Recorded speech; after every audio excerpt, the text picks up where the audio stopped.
Okay, let's start.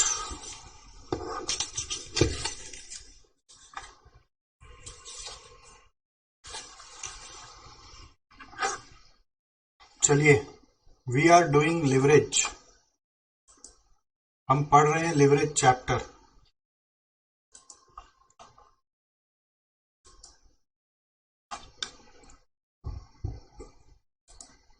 चलिए आइए start करते हैं लिवरेज चैप्टर के साथ। हम लोग पिछला दिन क्या क्या पढ़े थे एक बार और रिकैप करते हैं। रिकैप बहुत जरूरी है। Recap is very very important. Leverage का मीनिंग क्या है? एडवांटेज। और ये एडवांटेज दो तरह से आता है, फिक्स चार्ज बियरिंग सिक्योरिटीज से और दूसरा fix cost in total operating cost से। फिर इनकम स्टेटमेंट समझाया था, आंख बंद करके बोल के दिखाओ तो।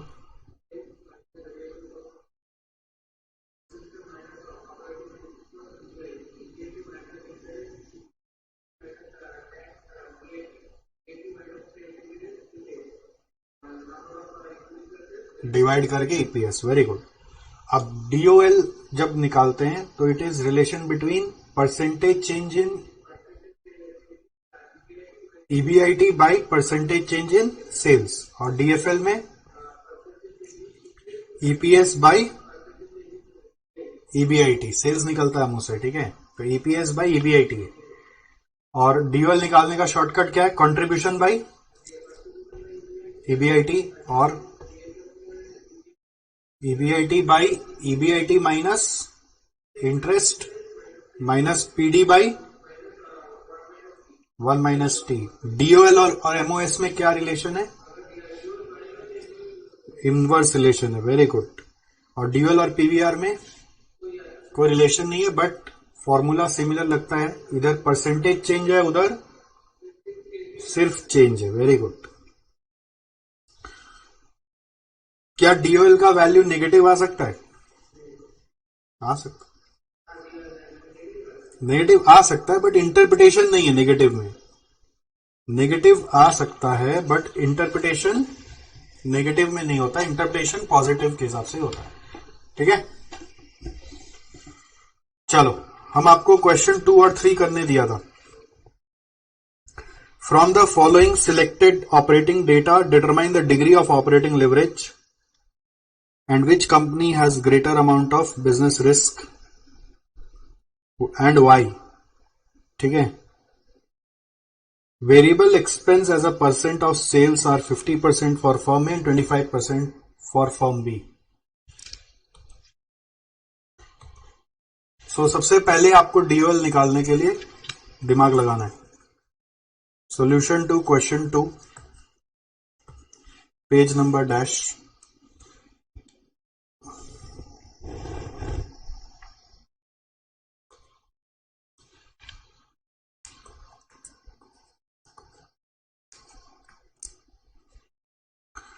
सबसे पहले हर क्वेश्चन में क्या करोगे? इनकम स्टेटमेंट बनाओगे, उसके बिना डेटा नहीं मिलता।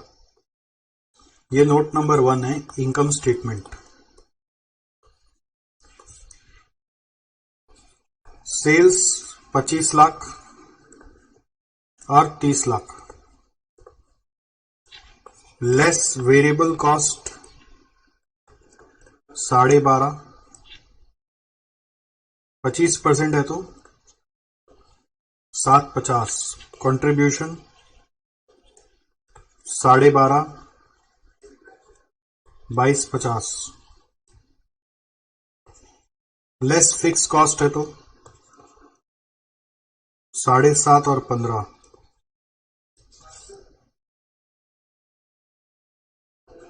तो ईबीआईटी 5 लाख और 7.5। So therefore DOL is equal to contribution by EBIT.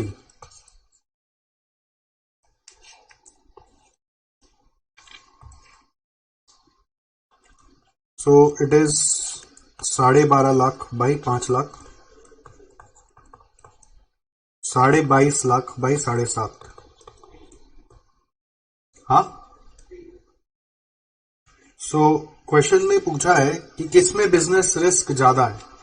ऐसे तो टाइप्स ऑफ रिस्क मैंने बताया नहीं अभी तक, बट एक जनरल समझ लो, जिसमें ऑपरेटिंग लिवरेज ज्यादा है उसमें रिस्क ज्यादा है। ऑपरेटिंग लिवरेज से जुड़ा हुआ रिस्क का नाम है business risk.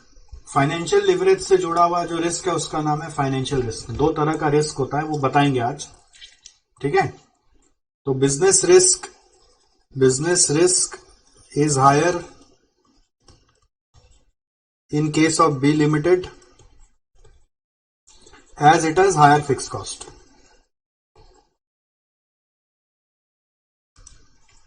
That's it.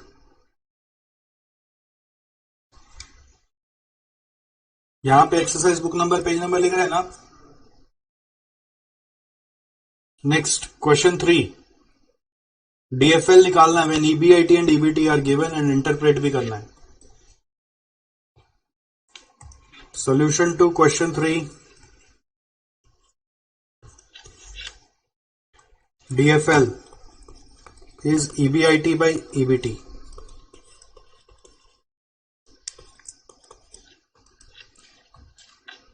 $2,06,000 by 172 कितना आता है?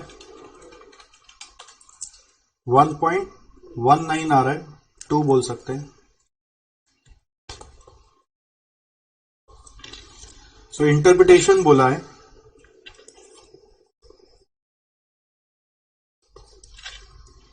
इफ क्या बोलोगे? EBIT चेंजेस बाय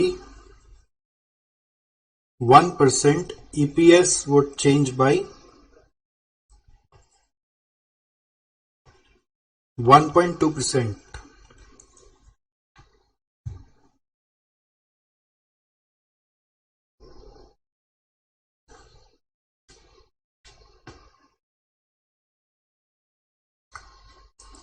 अब क्या है, देखो नियम से ये इंटरप्रिटेशन होता है, बट इंस्टीट्यूट का आंसर में प्रॉब्लम क्या है ना, वो कुछ भी इंटरप्रिटेशन लिखेगा। तो अल्टरनेटिवली नया इंटरप्रिटेशन ये भी हो सकता है कि इसके यहां पे उतना ज्यादा भी रिस्क नहीं है, जस्ट 1.2 है, ठीक है। मतलब आपका जो इंटरेस्ट अमाउंट है ना वो बहुत छोटा है। आप अगर ठीक से देखेंगे 2,06,000 में से EBT 172 आ रहा है, इसका मतलब क्या हुआ? इंटरेस्ट कितना है? 2,06,000 माइनस 172, मात्र 34, और इनकम तो बहुत ज्यादा है, 2,06,000। सो ये भी बोल सकते हैं it has low financial risk या फाइनेंशियल लिवरेज। अगर इस व्यू पॉइंट से पूछा होता क्वेश्चन में, ऐसे सोचो इंटरप्रिटेशन में ये पूछा होता, can this company take more debts? क्यों? क्योंकि उसका इनकम बहुत ज्यादा है, अभी 2,06,000 और इंटरेस्ट कॉस्ट तो 34,000 ही है। Hence it can procure additional dates.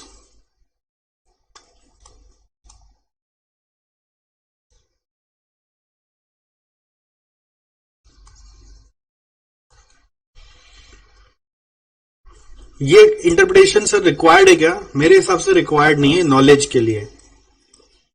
अगर क्वेश्चन अलग से कुछ बन के आ जाए तो वो क्वेश्चन को आप हैंडल करोगे इस नॉलेज के बेस पर। अगर क्वेश्चन पूछा था can it take more debt, तो आंसर इज यस, ठीक है। तो पिछला दिन मैंने आपको 2 लिवरेज सिखाया था, राइट। अब हम लोग थर्ड टाइप ऑफ लिवरेज में चल रहे हैं। नोट्स में आ जाओ, इसका नाम है degree of combined leverage.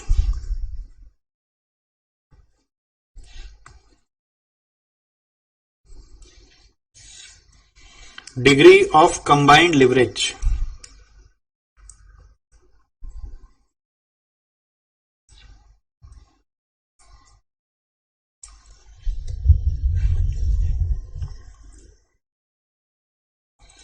The answer is DCL।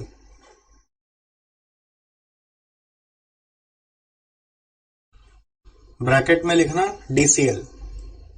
तो combined leverage is basically DOL into DFL, दोनों को कंबाइन करना है। तो DOL क्या था आपका? Percentage change in EBIT by percentage change in sales, तो डीएफएल क्या था, percentage change in EPS by percentage change in EBIT, तो ईबीआईटी कट गया, percentage change in EPS by percentage change in sales.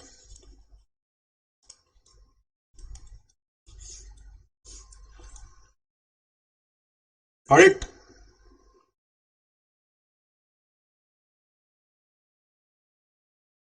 अब alternatively दूसरा वाला formula भी है ना, अगर उससे करते तो क्या होता, कंट्रीब्यूशन बाय ईबीआईटी, और इधर होता है ईबीआईटी बाय ईबीटी, तो ईबीआईटी ईबीआईटी कट गया, तो क्या बचा,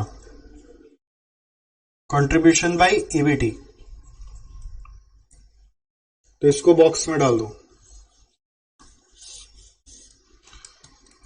ध्यान रखना दोनों को जोड़ते नहीं है, मल्टीप्लाई करते हैं, क्या समझे, दोनों को जोड़ते नहीं है, मल्टीप्लाई करते हैं, डीओएल और डीएफएल। ऑलराइट, तो इनकम स्टेटमेंट में अब समझ में आ रहा है डीसीएल कितना कम कैप्चर करेगा। इनकम स्टेटमेंट में जाओ,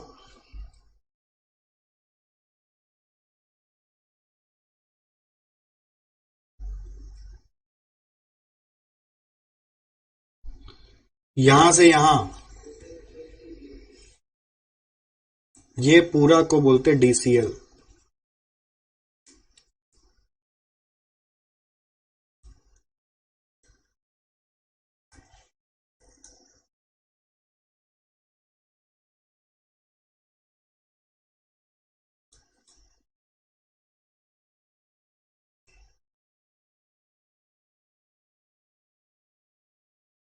समझ में आया, डीसीएल क्या इंडिकेट करता है, ये ओवरऑल रिस्क पैटर्न को इंडिकेट करता है कि अगर आपकी कंपनी में ऑपरेटिंग फिक्स कॉस्ट या फिर फाइनेंशियल फिक्स कॉस्ट दोनों है, तो दोनों का इंपैक्ट क्या है।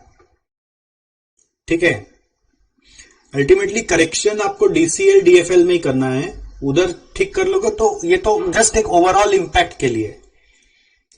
इसका इंटरप्रिटेशन क्या होगा, इसका इंटरप्रिटेशन क्या होगा, इफ,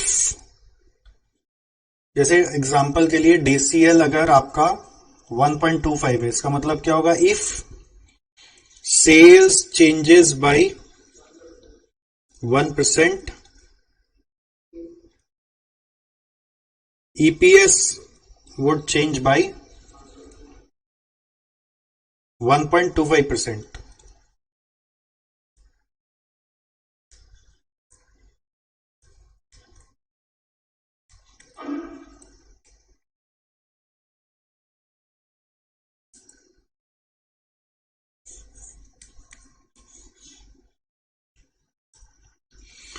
DCL अगर 1.25 है, तो if sales changes by 1%, EPS would change by 1.25%.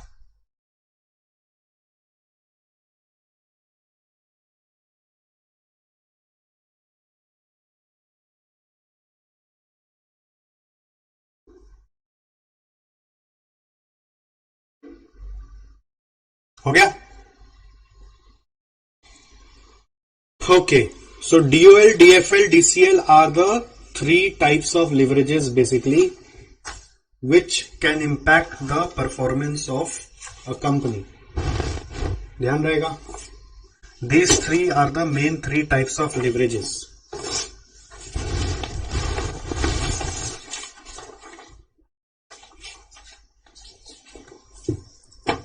हमने आपको नोट्स में क्या क्या पॉइंट दिया था, देखें क्लॉब में।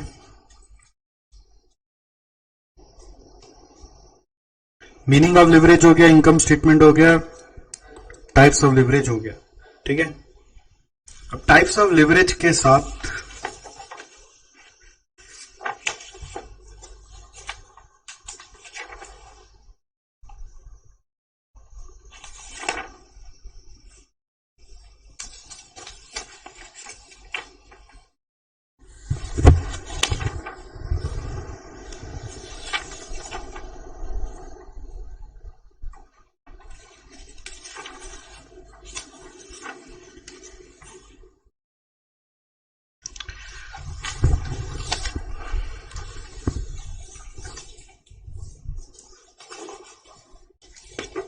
नेक्स्ट आप लिखो analysis of leverage.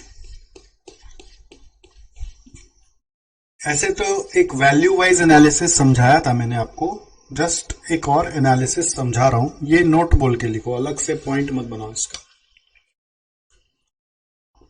Analysis of leverage. Analysis मतलब मैं बोलना चाहता हूं कि एज अ फाइनेंस मैनेजर आप लिवरेज किसी कंपनी का देखकर क्या इंटरप्रिटेशन करते हैं ऑन ओवरऑल बेसिस।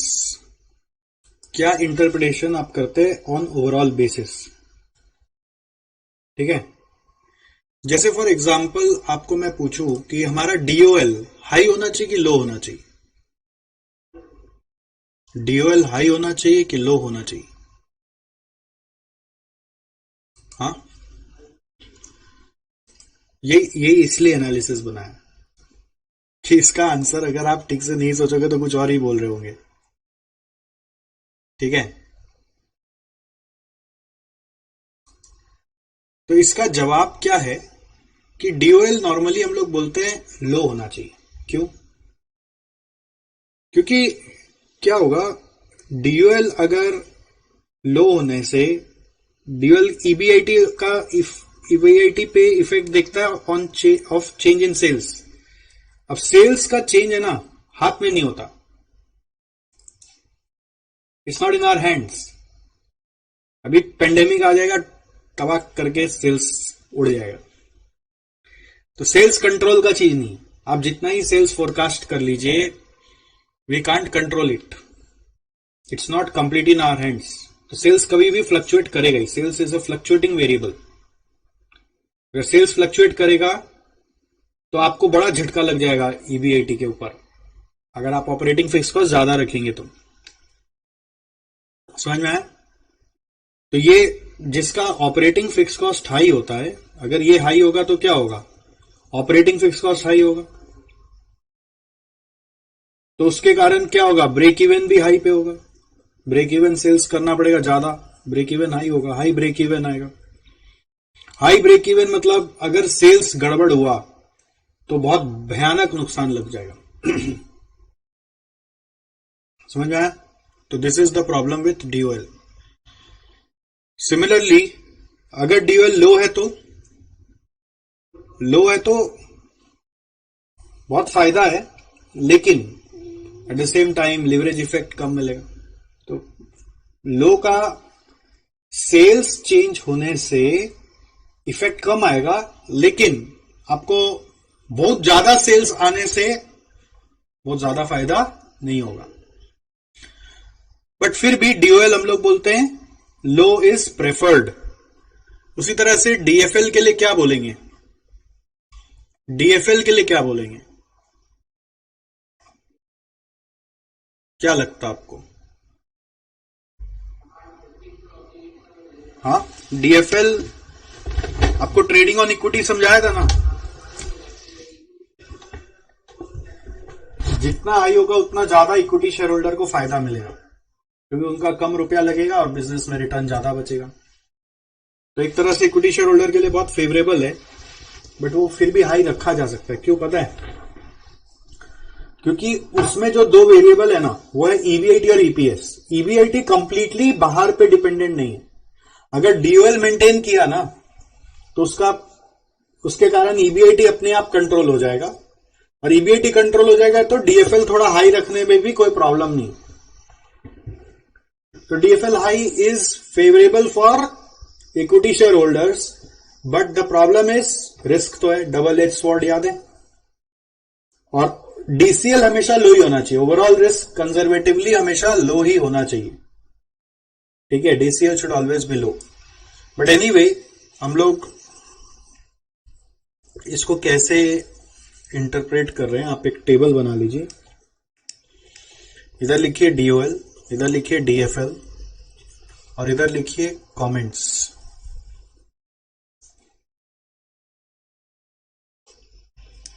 तो पहला लिखिए आप, दोनों लो है तो,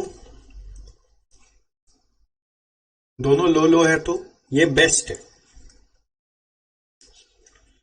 इट्स लो ओवरऑल रिस्क, लेकिन इसमें एक फायदा तो है लो ओवरऑल रिस्क, लेकिन नुकसान क्या है? दोनों यदि लो है मतलब नुकसान क्या है?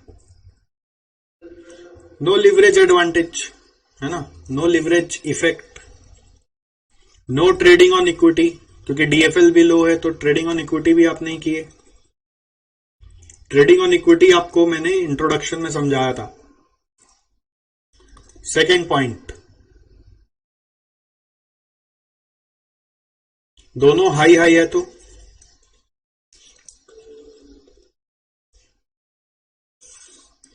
दोनों हाई हाई है तो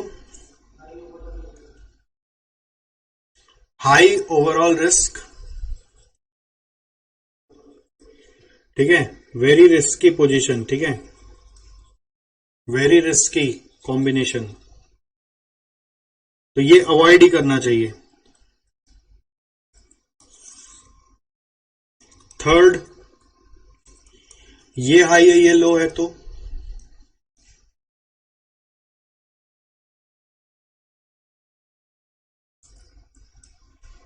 डीओएल हाई होने से क्या प्रॉब्लम है?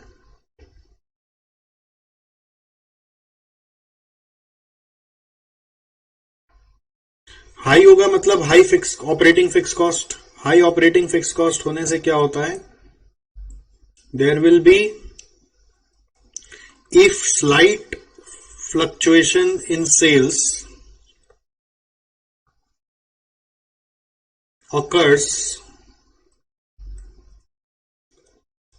it will affect EBIT severely.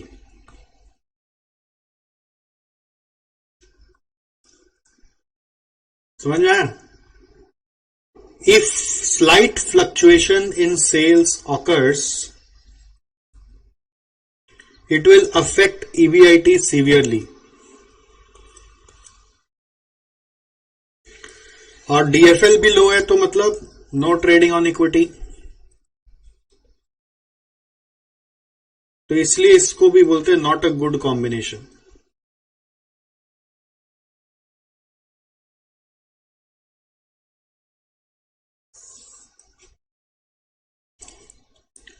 Fourth, ये लो है ये हाई है तो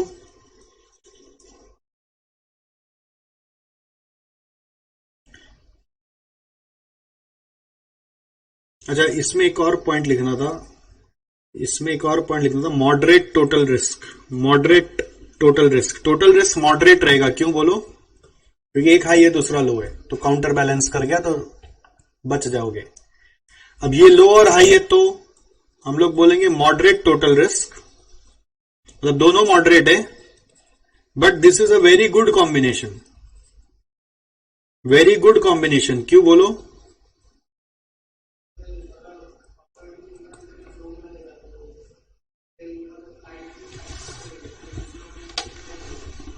very good. So if changes in sales are uncontrollable and changes in sales are uncontrollable and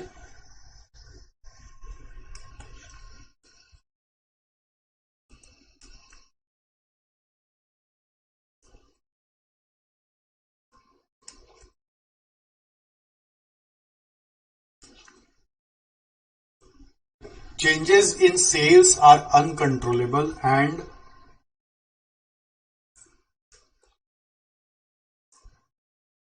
it will not impact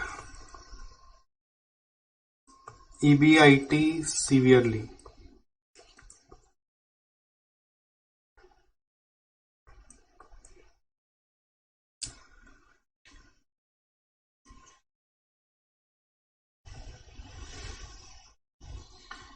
ठीक है, और डीएफएल हाई होने से एडवांटेज ऑफ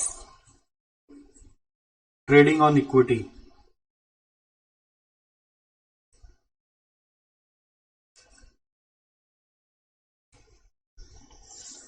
तो ये बेस्ट है, ऐसे लिख देना रेड से। तो जैसे किसी कंपनी में पैसा लगाने जा रहे हो ना, तो ये देख लिया करो, उसका बैलेंस शीट मिल जाएगा नेट से, उसका डीओएल डीएफएल निकाल के चेक कर लो। बहुत ज्यादा फिक्स कॉस्ट पाल रखा है तो कल को बिजनेस में सेल्स अफेक्ट हुआ नहीं कि उसका कंपनी का बहुत हालत खराब हो जाएगा, अगर फिक्स कॉस्ट बहुत हाई है तो।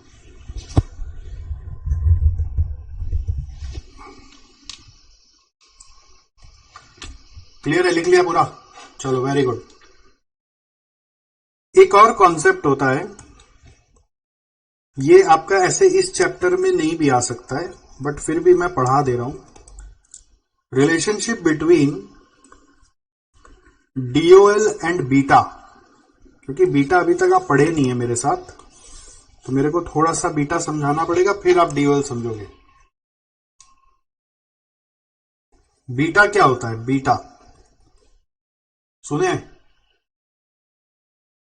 अल्फा बीटा सुने, बस बीटा का मतलब क्या है वो समझ लो।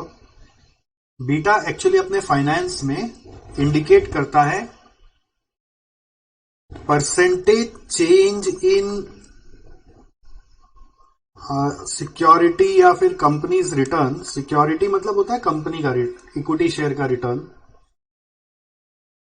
Divided by percentage change in market rate of return. क्या? रुको रुको, पहले समझ लो फिर लिखना। ये क्या है? ये इन्वेस्टर सोचता है। एक इन्वेस्टर क्या सोचता है? देखो, जैसे मार्केट में मतलब दुनिया भर का कंपनीज है, तो ओवरऑल वहां से कितना रिटर्न आता है। जैसे फॉर एग्जांपल अपने एफडी करते तो एक रिटर्न आता है, अपने प्रोविडेंट फंड में जमा करते तो एक रिटर्न आता है। ऐसे स्टॉक मार्केट में जनरल रेट ऑफ रिटर्न क्या चलता है, समझे? वो डेटा मिल जाता है। वो कैसे मिलता है? हम लोग का वर्ल्ड वाइड जितना भी स्टॉक मार्केट्स है, उन्होंने क्या कर रखा है, उनके वहां पर जो टॉप 50 कंपनीज है या टॉप 100 कंपनीज है, वो लोग उसका डेटा को कंपाइल कर लिया, एवरेज कर लिया, कंपाइल करके एवरेज कर लिया और उसको एक इंडेक्स में कन्वर्ट कर दिया, जिसको बोलते हैं निफ्टी या फिर सेंसेक्स। जैसे इंडिया में निफ्टी सेंसेक्स सुना ये word? Nifty national stock exchange से जुड़ा हुआ है और सेंसेक्स आपका बॉम्बे स्टॉक एक्सचेंज से जुड़ा हुआ है, ये इंडिया का है। और इस तरीके से वर्ल्ड वाइड सबका अपना अपना स्टॉक मार्केट्स है, हर कंट्री का, और सबका अपना ऐसा इंडेक्स का कुछ नाम है। जैसे यूएस में डाउ जोन्स एवरेज चलता है और उसके साथ S&P 500 चलता है। जापान में निक्की चलता है, निक्की NIKKEI। तो हर कंट्री का अपना अपना है, वो आप गूगल करोगे तो मिल जाएगा। Got it? तो निफ्टी क्या इंडिकेट करता है? Basically Nifty indicates national stock exchange में जितना भी कंपनीज लिस्ट कराया हुआ है। हर कंपनी इंडिया में लिस्ट नहीं होता है, जिसको पब्लिक से रुपया लेना है बिजनेस करने के लिए, वही लिस्ट कराता है। तो जो भी कंपनी नेशनल स्टॉक एक्सचेंज में लिस्ट हुआ वो अप्रॉक्स 2000 कंपनीज है। उसमें से टॉप 50 कंपनीज जिसका मार्केट कैपिटलाइजेशन बहुत बड़ा है, जिसका बहुत ज्यादा नंबर ऑफ शेयर्स मार्केट में इशूड है और उसका वैल्यू भी ज्यादा है, तो उसका टॉप 50 निकाल लिया उसने और उसका एवरेज रेट ऑफ रिटर्न आपको मिल जाएगा। और ये रेट ऑफ रिटर्न चेंज होते रहता है टाइम टू टाइम, ईयर 1 का अलग, ईयर 2 का अलग। अब सेंसेक्स जो है, जैसे निफ्टी टॉप 50 है तो सेंसेक्स में अपना कुछ काउंट चलता है, ठीक है? निफ्टी अलग चलता है, सेंसेक्स अलग चलता है। एक कंपनी जब लिस्ट होता है ना, तो दोनों में अपने आप को लिस्ट करा देता है, NSE में भी, BSE में भी, जिससे अपने शेयर होल्डर्स को दो जगह ट्रेड करने का मौका मिले। इधर से भी ट्रेडिंग हो सकता है, इधर से भी कर सकता है। तो इधर भी जैसे मान लीजिए मेरा क्लास है, वो मैं भी बेचता हूं और हमारे बहुत सारे फ्रेंचाइजीज भी वो भी बेचते हैं। प्रोडक्ट एक ही है, 2 जगह मिलता है, 3 जगह मिलता है, ठीक है? तो उसी तरीके से हम लोगों का जो भी शेयर्स है वो दो एक्सचेंज पे आप जाके ले सकते हो। और एक्सचेंज में बेसिकली क्या होता है मालूम है? कंपनी नहीं बेचता है। एक्सचेंज में क्या होता है, कंपनी तो इक्विटी शेयर होल्डर को शेयर दे चुका है, इक्विटी शेयर होल्डर को शेयर्स दे चुका है। कंपनी क्या करता है, वो लिस्ट ले जाके स्टॉक एक्सचेंज को दे देता है। स्टॉक एक्सचेंज ये लिस्ट लेके बैठ जाता है कि ये मालिक है, इसीलिए बोलते हैं लिस्ट ले जाके दे देना मतलब लिस्टेड हो गया। स्टॉक एक्सचेंज क्या करता है, लिस्ट लेकर रख लेता है और फिर ये शेयर होल्डर को कल को पैसा चाहिए तो कंपनी के पास नहीं जाएगा, वो यहां नहीं जाएगा। पैसा दे दिया कंपनी को, अब कंपनी के पास नहीं जाएगा। अब पैसा चाहिए तो अपना शेयर्स को लेकर स्टॉक एक्सचेंज के पास जाओ। एक इक्विटी शेयर होल्डर अपना शेयर्स चाहे तो दूसरे इक्विटी शेयर होल्डर को बेच सकता है। तो बहुत सारे बायर आते रहते हैं और बहुत सारे सेलर आते रहते हैं। तो कल को अगर आप एक कंपनी का डायरेक्ट शेयर होल्डर नहीं भी बन पाया तो आप स्टॉक एक्सचेंज से जाके किसी दूसरा शेयर होल्डर जो बेचना चाहता है उससे भी शेयर्स खरीद के मालिक बन सकते हैं। ठीक है, तो ये स्टॉक एक्सचेंज का कॉन्सेप्ट है। तो यहां पर शेयर का जो खरीद बेच होता रहता है, एक्सचेंज होते रहता है ना शेयर्स का, ये जो एक्सचेंज होते रहता है वो एक प्राइस पे होता है। उस प्राइस को एमपीएस बोलते हैं, मार्केट प्राइस ऑफ शेयर्स।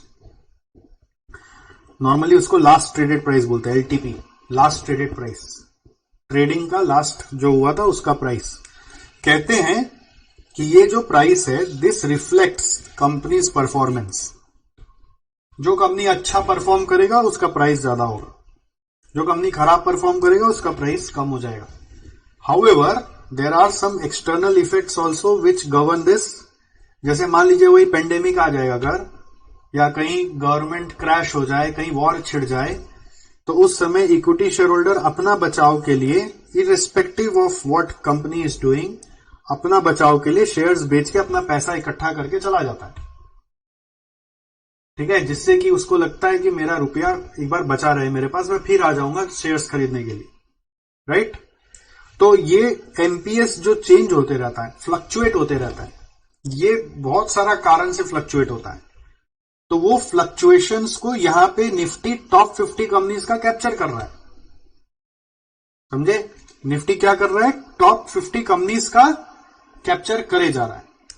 और अब आप ये चेक कर सकते हैं एज एन इन्वेस्टर कि अगर निफ्टी में मान लीजिए 10% का रिटर्न से 11% आने लगा, तो इसमें 1% चेंज हुआ, तो आप जिस कंपनी में इन्वेस्ट कर रहे हो उस कंपनी में कितना परसेंट चेंजेस आएगा। जैसे निफ्टी में अगर 1% का आया, तो आप मान लीजिए कोई रिलायंस इंडस्ट्रीज में इन्वेस्ट कर रहे हो, तो उसका रिटर्न मान लो 15 का 17 हो जाता है। जब यहां पे एवरेज देखा जा रहा है 10 का 11 हो रहा है, तो ये 15 का 17 दिखा रहा है। तो इसका मतलब क्या हुआ, इसमें चेंज 2% आ रहा है। तो बीटा कितना हुआ इसका, 2% बाई 1% करके 2 टाइम्स। तो बीटा क्या इंडिकेट करता है कि अगर मेरा मार्केट में जो रेट ऑफ रिटर्न है वो चेंज हो रहा है, तो उसके कारण जिस कंपनी में हम इन्वेस्ट करने जा रहे हैं उसका रेट ऑफ रिटर्न कितना से चेंज होगा। जैसे आप लोग डीओएल में क्या सीखा, percentage change in sales, how it will affect the percentage change in EBIT. Beta क्या चेक कर रहा है, मार्केट में अगर 1% रिटर्न चेंज हुआ तो उसका इफेक्ट सिक्योरिटी रिटर्न पे क्या पड़ेगा। तो हायर बीटा मतलब हाई रिस्क, कि मार्केट 1% से गिर रहा है तो सिक्योरिटी तो 2% से गिरेगा। Higher beta means high risk. तो क्वेश्चन ये आ रहा है कि क्या बीटा और डीओएल का कोई ताल्लुकात है।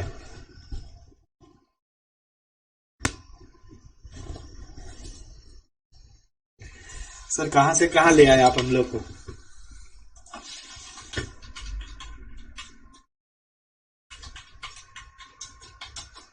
हाँ, कहां से कहां ले आए, क्या लग रहा है आपको, आपका आत्मा क्या कह रहा है। What is your view?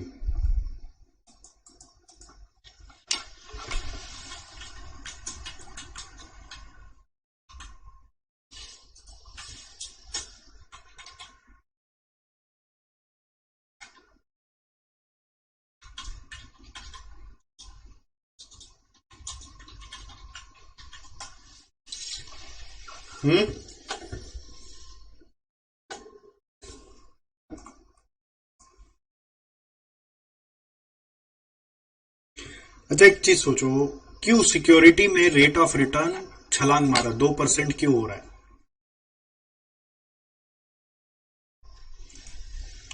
1% market में चेंज हो रहा है, तो सिक्योरिटी में 2% का इफेक्ट क्यों आएगा?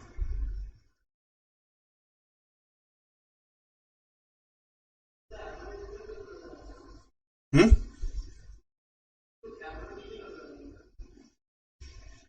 डीओएल जुड़ा हुआ है आपका फिक्स कॉस्ट से। अब फिक्स कॉस्ट हाई होता है तो आप समझ लेना, जैसे 1% से मेरा सेल्स यदि बढ़ेगा तो मेरा ईबीआईटी ज्यादा से बढ़ जाएगा, क्योंकि मेरा फिक्स कॉस्ट है। तो अगर मेरा मार्केट से फिक्स कॉस्ट ज्यादा है, मार्केट में भी एक फिक्स कॉस्ट वो लोग बियर करते हैं, तो मेरा मार्केट से फिक्स कॉस्ट यदि ज्यादा होगा तो मेरा डीओएल भी ज्यादा होगा और मेरा बीटा भी ज्यादा आएगा। तो ये दोनों को रिलेटेड चीज है। ठीक है, बीटा हाई माने डीओएल हाई होगा ही होगा, क्योंकि मेरे यहां पे रिटर्न ज्यादा आने का कोई कारण है ना। मार्केट में सोचो, एक कम कोचिंग क्लास और है और हम लोग भी है, उनके यहाँ पे 100 स्टूडेंट ज्यादा आता है तो उनका इनकम मान लो कुछ बढ़ता है, और हमारे यहाँ पे भी 100 स्टूडेंट ज्यादा आएगा तो हमारा भी इनकम बढ़ेगा। अब हमारा मार्केट से ज्यादा कब बढ़ेगा? हम लोग के पास यदि फिक्स कॉस्ट ज्यादा है ना, तो 100 स्टूडेंट का मेरे पास तो नया वेरिएबल कॉस्ट नहीं आएगा ना। फिक्स कॉस्ट तो पहले भी लग रहा था, अभी भी उतना ही लग रहा है, तो फिक्स कॉस्ट ज्यादा होने के कारण मेरा वो 100 स्टूडेंट से इनकम ही इनकम आ जाएगा।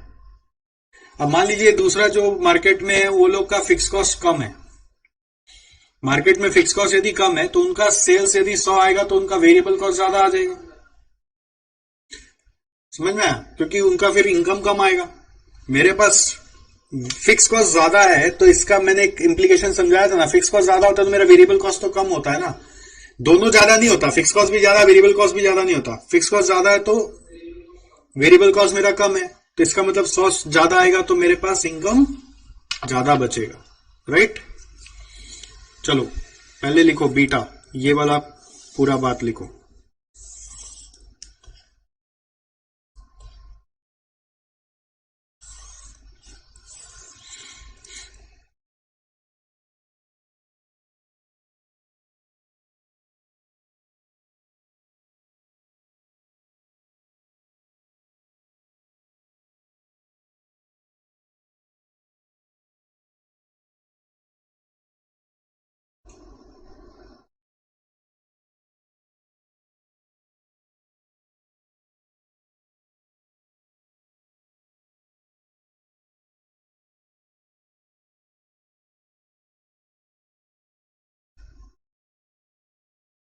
लिखा? ये सब लिखने का दरकार नहीं है। फिर लिखो a firm with high DOL implies it has high fixed cost in its total cost.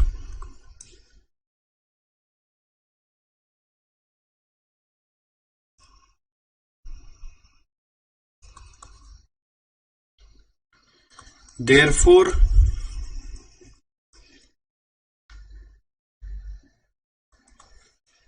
if market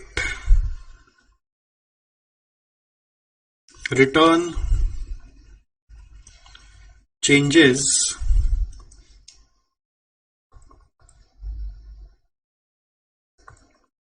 it will have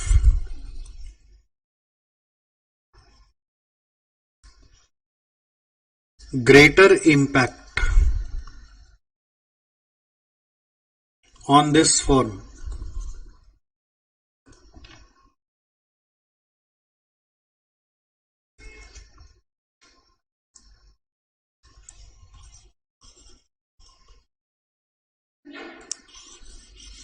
That is,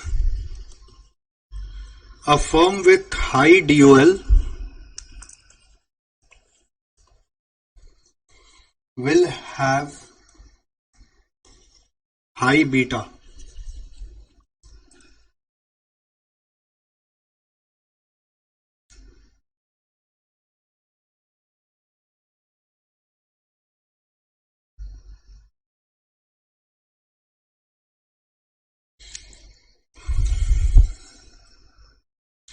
जैसे अदर फैक्टर्स अफेक्टिंग बीटा भी होता है, अदर फैक्टर्स बीटा को अफेक्ट करने के लिए और भी फैक्टर होता है अफेक्टिंग बीटा। जैसे अगर फर्म नया है, new firm in the market, तो उसका बीटा हाई हो गई क्योंकि उसको उतना इनकम नहीं मिलेगा। दूसरा, अगर वो स्मॉल है, स्मॉल फर्म्स का हाई बीटा होता है। अगर उस फर्म का लग्जरी गुड्स बनता है, लग्जरी गुड्स में रिस्क ज्यादा होता है, बिकेगा नहीं तो।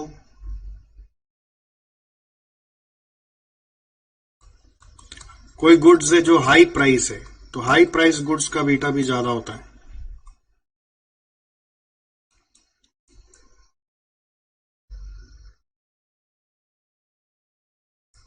अगर उसका साइक्लिकल बिजनेस है, सीजनल बिजनेस है, साइक्लिकल बिजनेस है। सीजनल और साइक्लिकल में फर्क होता है। सीजनल छोटा होता है, साइक्लिकल एक ऐसा साइकिल होता है जो 3 साल चलेगा फिर बंद हो जाएगा। जैसे फॉर एग्जांपल कोई कंस्ट्रक्शन है, कंस्ट्रक्शन का एक बड़ा साइकिल होता है, तो वो चलेगा तब तक ठीक है, उसके बाद फिर उसको नया काम खोजना पड़ेगा। तो साइक्लिकल बिजनेस में और भी कारण से बीटा बढ़ जाता है, बट वन ऑफ द कारण बीटा बढ़ने का हाई ऑपरेटिंग फिक्स कॉस्ट भी होता है। तो ये इन्वेस्टर लोग सोचता है कि जिस कंपनी में हम रुपया लगाने जा रहे हैं उस कंपनी का हाई फिक्स कॉस्ट है, तो रुपया लगाने के पहले सोचना पड़ेगा क्योंकि उसका बीटा हाई है, रिस्क हाई है। बट पॉइंट ये भी है ना, हाई रिस्क हाई रिटर्न, तो डबल एज स्वॉर्ड तो हर जगह है। ठीक है, फिर एक लिखो concept, financial risk is a double-edged sword.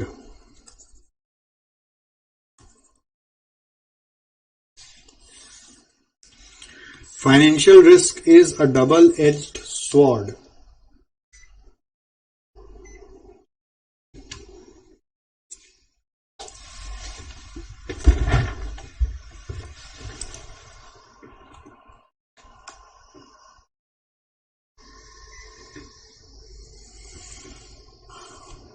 ऐसा क्यों बोलते हैं? On the one side it gives the advantage of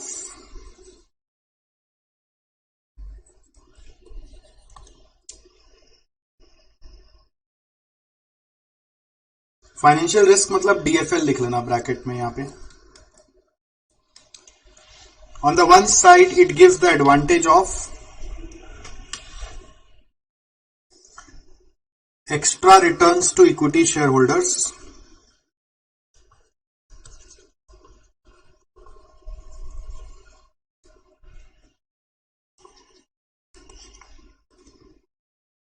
extra returns to equity shareholders, whereas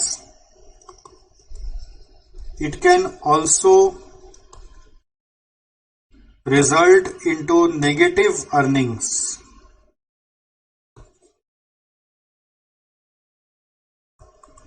if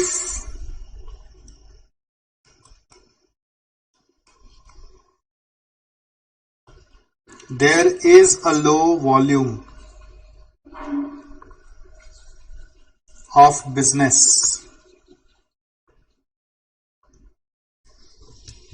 On the one side, it has an advantage of extra returns to equity shareholders, On the other side, it can also result into negative earnings. Okay.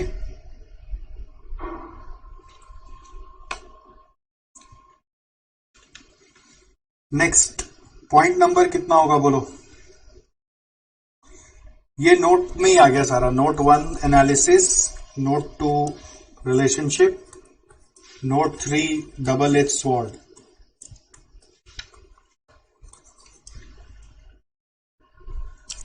अब point number कितना आएगा? 4. 4 किस बारे में? Types of risk.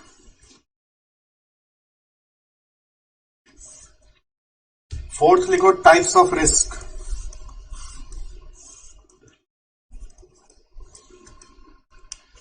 तो एक है business risk,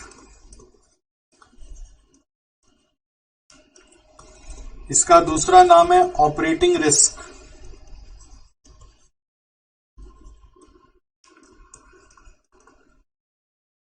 दूसरा है financial risk,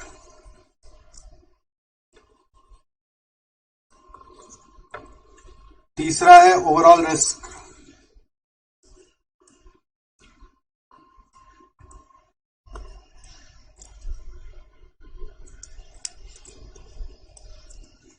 business risk is DOL, financial risk is DFL, and overall risk is DCL.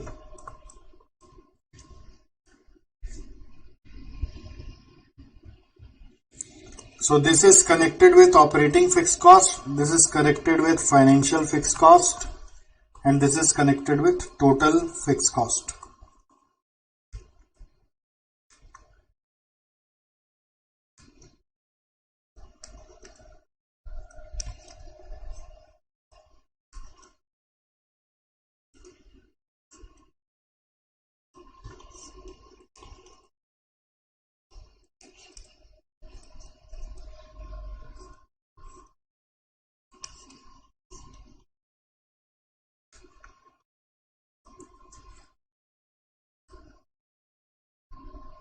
हुआ?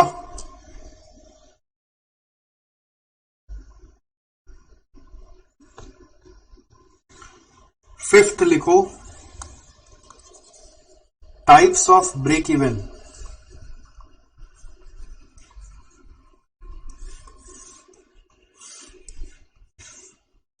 इसमें दो पार्ट है, एक ऑपरेटिंग ब्रेक इवन और एक है फाइनेंशियल ब्रेक इवन.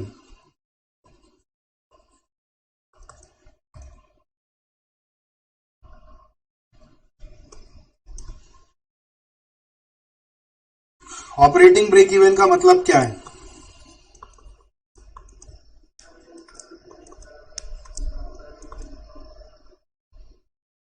हाँ,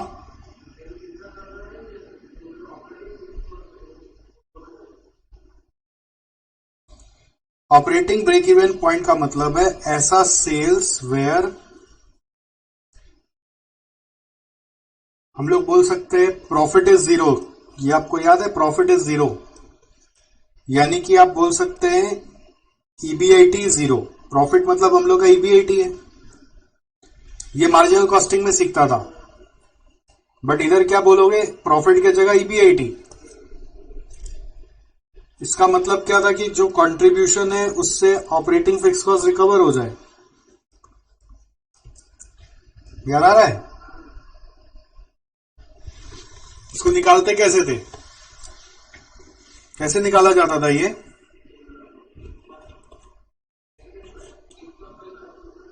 fix cost by contribution per unit या फिर fix cost by PV ratio. तो ये तो वही नॉलेज यूज हो गया. जिस कंपनी का ऑपरेटिंग फिक्स कॉस्ट हाई होगा उसका ब्रेक इवन हाई होगा. तो रिलेशनशिप क्या है? हाई डीओएल मतलब high break even,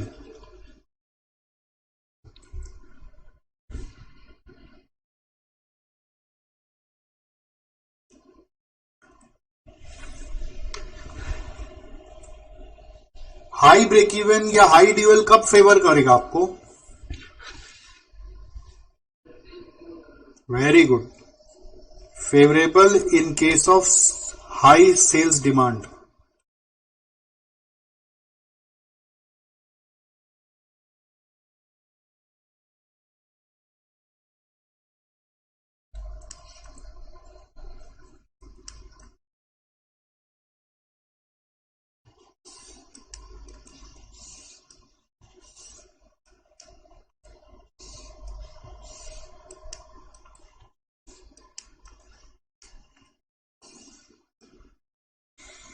Favorable in case of high sales demand.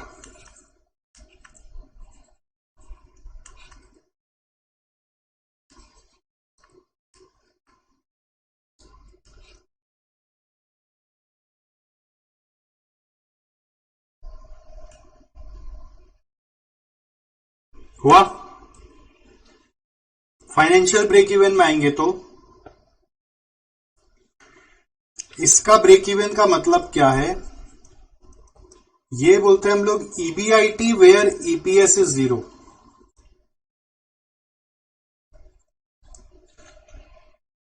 EBIT where EPS is 0.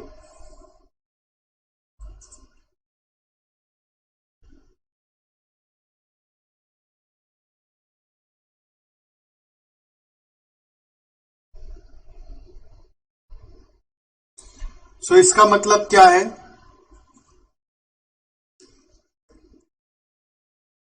मतलब इतना ईबीआईटी कमाना है कि आप अपना फाइनेंशियल फिक्स कॉस्ट बियर कर पाए.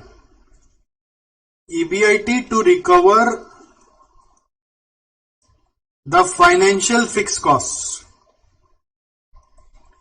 फाइनेंशियल फिक्स कॉस्ट क्या होता है? Very good. Interest and preference dividend. ये मैंने आपको समझाया था उस समय.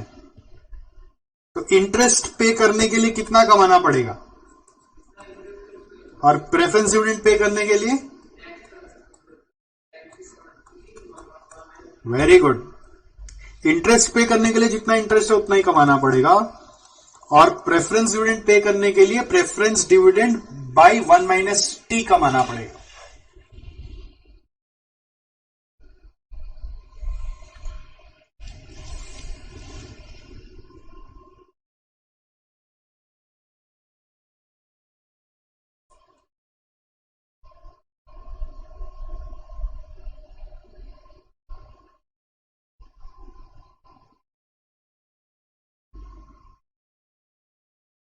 समझ में आया आपको? जैसे ग्राफिकली अगर देखोगे ना, ये आप लोगों को मार्जिनल कॉस्टिंग में सिखाते थे. ये आपका टीआर, ये है टीसी. जहां पे दोनों इंटरसेक्ट कर रहा है वो है ब्रेक इवन. और इधर का ग्राफ आपको पता नहीं है ये कैसा ग्राफ होता है. ये सोचो इधर इधर जैसे ये यूनिट्स है, ठीक है, इधर में रुपीस था, इधर हम लोग बोलेंगे ये ईबीआईटी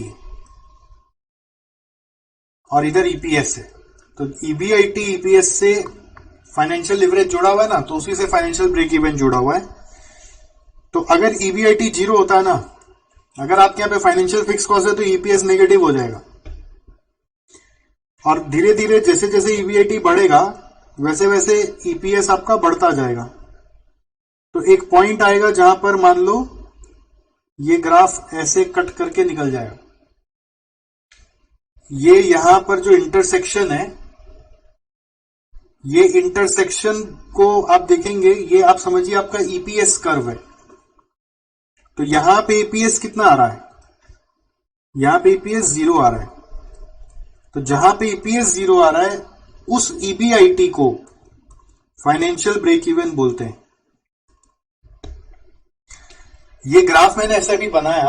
हम लोगों का इस चैप्टर का 2 पार्ट है, लिवरेज और दूसरा पार्ट है ईबीआईटी ईपीएस एनालिसिस.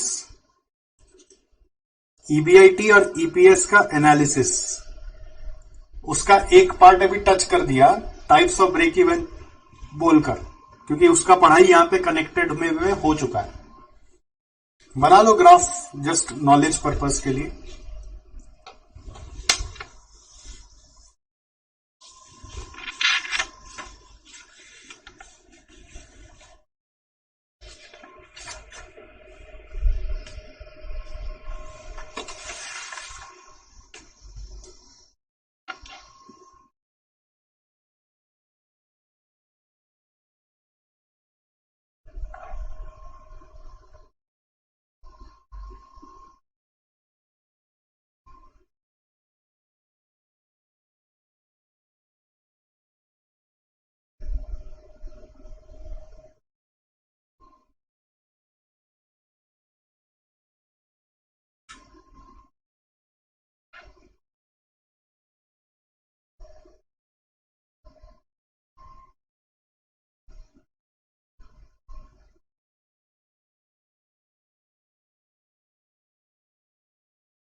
ऑलराइट, ये क्लियर है? चलो गुड। तो इसके साथ बेसिकली आप समझ लो लिवरेज चैप्टर का जितना भी ज्ञान था वो देना हो गया, इतना ही ज्ञान है। तो मेन जो ज्ञान था वो फर्स्ट डे ही मिल गया था आपको कि इनकम स्टेटमेंट है, डीओएल और डीएफएल खाली ध्यान है। तो बाकी आज तो उसी को ही टच करते करते कुछ नया नया बना लिए। अब हम लोग को सम्स करना है बस इसके ऊपर।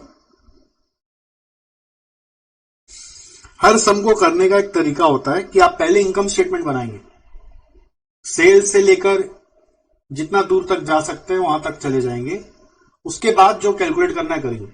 ये सम करने का अप्रोच है।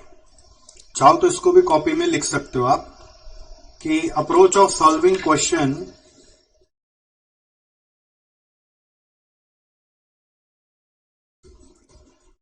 is always prepare income statement first.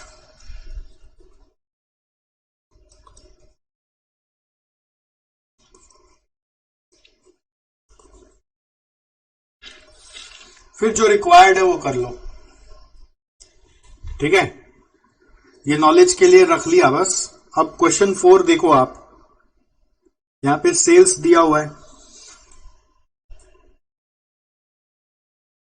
Variable cost है, फिक्स कॉस्ट है। फिक्स कॉस्ट में बोल रहा है इंटरेस्ट अलग से 15%, ये इंक्लूडिंग है।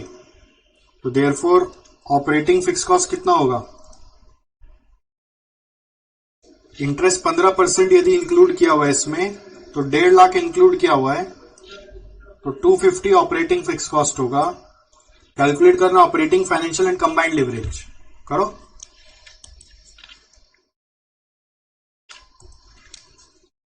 क्वेश्चन नंबर 4, पेज नंबर लिखो, कॉपी का पेज नंबर यहां पे लिखो।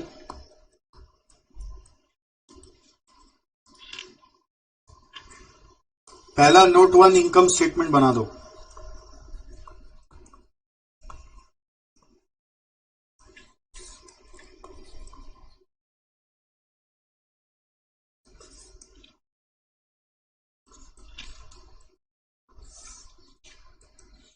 पर्टिकुलर्स और amount,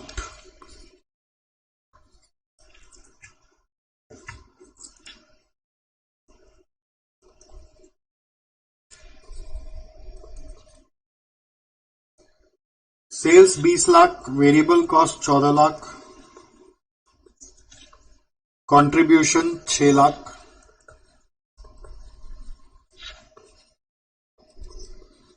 fix cost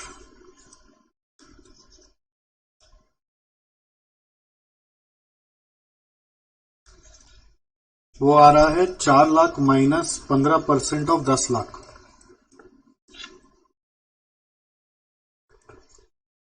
2.5 lakh.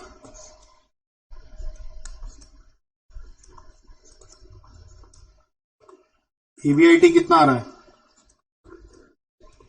350 less interest 1.5 lakh. EBT 2 lakh.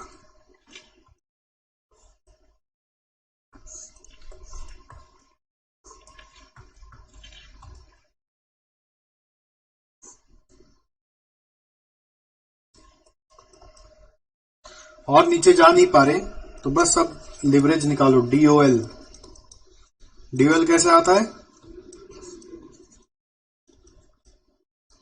Contribution by EBIT.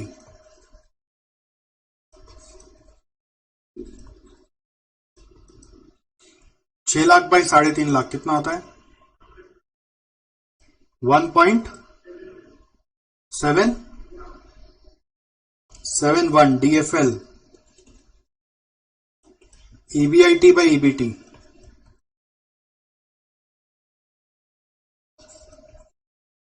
3.5 lakh by 2 lakh, ये 1.75 और डीसीएल दोनों को मल्टीप्लाई कर दो, या फिर आप कर दो contribution by EBT. 6 lakh by 2 lakh 3 आ रहा है।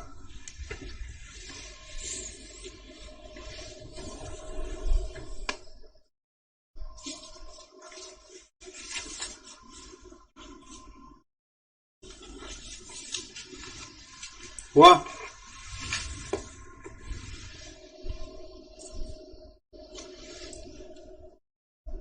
5 नंबर आपका होमवर्क है।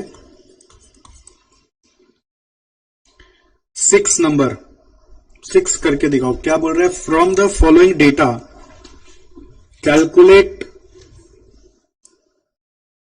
Percentage change in EPS if sales are expected to increase by 5%। तो क्या निकालने बोल रहा है? Percentage change in sales if sales are expected to increase, मतलब ये किस दो चीज का रिलेशन है? ईपीएस और सेल्स। मतलब कौन सा लिवरेज? हाँ, डीसीएल से निकलेगा। तो डीसीएल कैसे आता है? डीसीएल का फॉर्मूला क्या है? Contribution by EBT. तो पहले इनकम स्टेटमेंट बनाओ, देखो कंट्रीब्यूशन और ईबीटी आ रहा है क्या।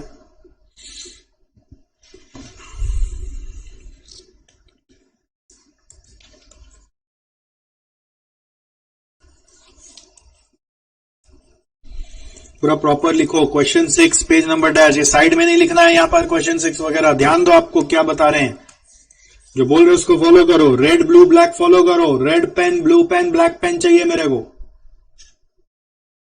कॉपी में पेज नंबरिंग करो।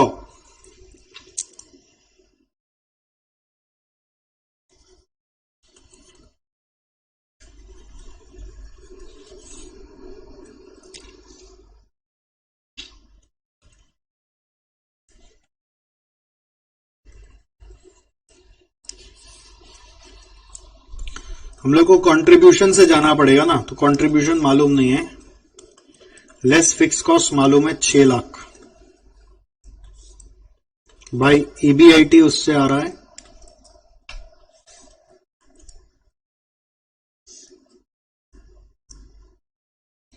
लेस इंटरेस्ट करके ईबीटी आ रहा है। तो ईबीटी मालूम है हम लोग को। ईबीटी और पीबीटी एक ही है, जो है 4 लाख। ईबीआईटी है 10 लाख। तो कंट्रीब्यूशन बैक कैलकुलेशन करके आ गया 16 और इंटरेस्ट आ गया 6।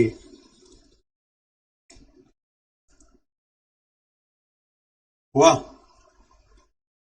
अब percentage change in EPS if percentage change in sales is 5%। इसको देखने के लिए वी नीड डीसीएल। डीसीएल होगा contribution by EBT, 16 lakh by 4। तो ये 4 टाइम्स आ रहा है। सो क्या इफेक्ट आएगा बोलो? If sales increases by 5%, EBT will increase by, sorry EPS will increase by कितना टाइम्स? 20%। पानी पीजिए, पानी पीजिए, पानी पीजिए।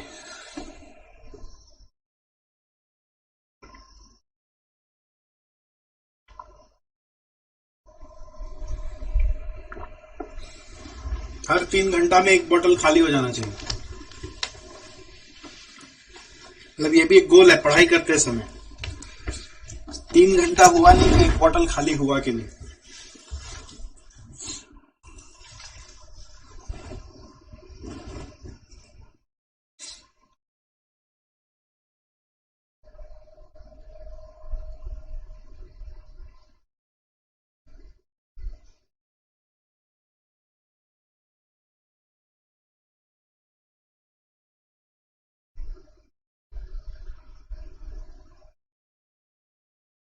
हो गया ये खत्म।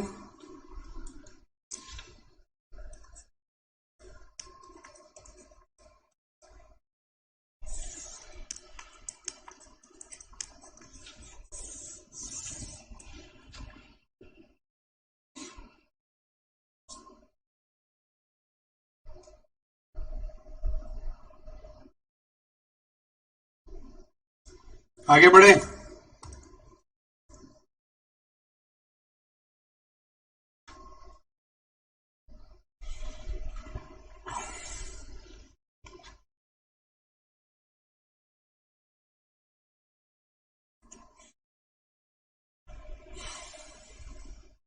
सेवन नंबर करते हैं।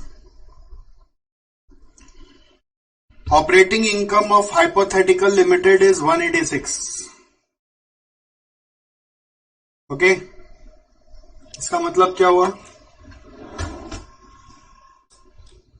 What is the implication?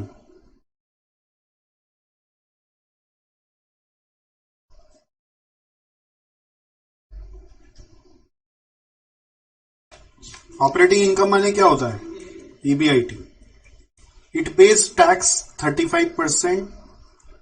फिर बोल रहे हैं कैपिटल स्ट्रक्चर में डिवेंचर है, प्रेफरेंस शेयर भी है, इक्विटी शेयर्स भी दिया हुआ है। फिर बोल रहा है ईपीएस निकालो, तो इनकम स्टेटमेंट बन जाएगा, ईबीआईटी से स्टार्ट होगा। फिर बोल रहा है percentage change in EPS associated with 30% change in EBIT. इसका क्या मतलब हुआ? डीएफएल से आएगा। फिर determine the degree of financial leverage at current level of EBIT.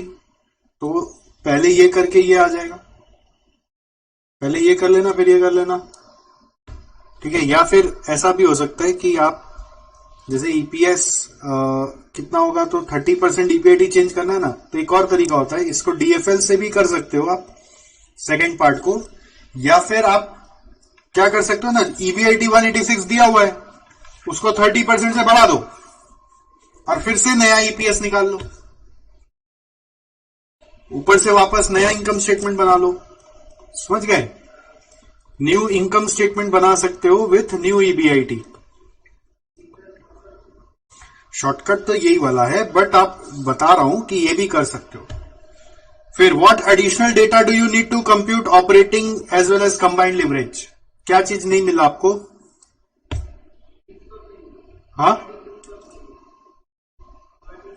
Operating fix cost नहीं मिला, बस ऑपरेटिंग फिक्स कॉस्ट बोल सकते हो। और कंबाइंड लिवरेज निकालने के लिए ऑपरेटिंग फिक्स कॉस्ट मिलेगा अगर, तो मैं कंट्रीब्यूशन निकाल लूंगा और कंट्रीब्यूशन आ जाएगा तो दोनों आ जाएगा, ठीक है। ऑपरेटिंग फिक्स कॉस्ट चाहिए, या फिर आप ये भी बोल सकते हो, या फिर मेरे को सेल्स एंड वेरिएबल कॉस्ट चाहिए। या तो फिक्स कॉस्ट दो या फिर सेल्स एंड वेरिएबल कॉस्ट दो, ठीक। आप ये चीज नोटिस करें ना, मैं क्वेश्चन कैसे पढ़ता हूं, मार्किंग करके इंटरप्रिटेशन लगाता हूं, बुद्धि चलाता हूं कि ये क्या दिया हुआ है, क्या दिया हुआ है, खाली प्लेन सिंपल रीडिंग नहीं करता।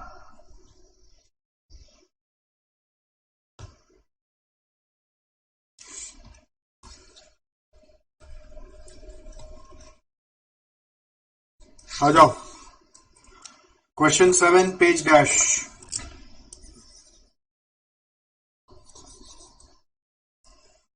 Part 1 EPS.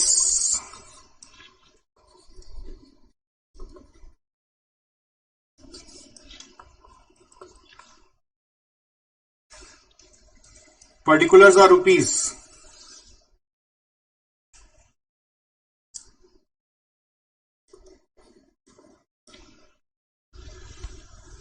EBIT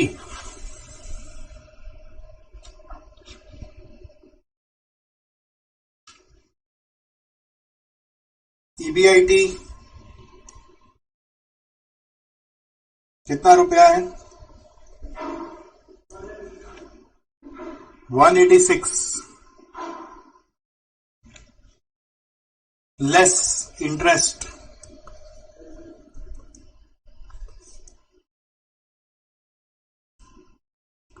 fourteen percent debenture है तो 14% of 5 lakh is 70। 116 EBT tax at the rate 35% कितना आएगा? हाँ,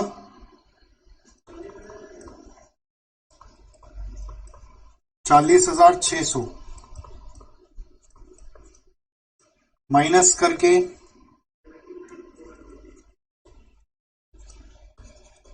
earnings after tax, preference dividend,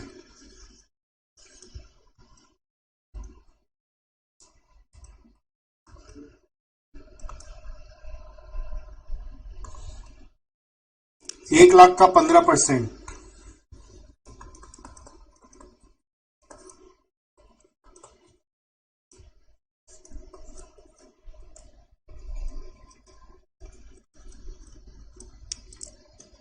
ईफेश 60,400,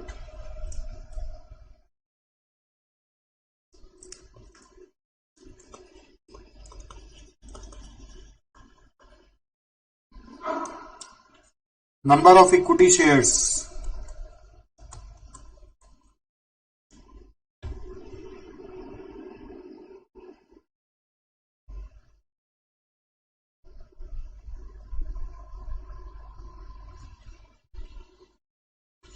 चार हजार शेयर्स,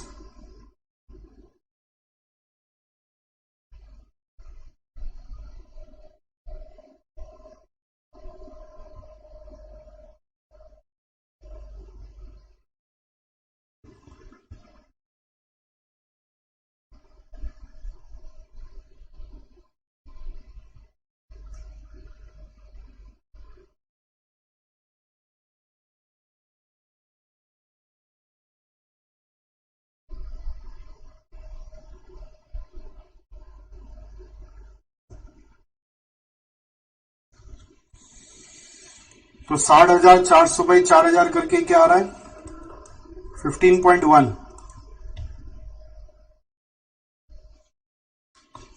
मैं यहां पे एक गड़बड़ लिख दिया, ये 4,000 शेयर्स यहां लिखना था। EPS is equal to 60,400 by 4,000। ये 4,000 कैसे आता है, 4 लाख बाई 100 करके, तो 4,000 बाहर लिखना था, तो ये आ रहा है 15.1। ठीक है, आया।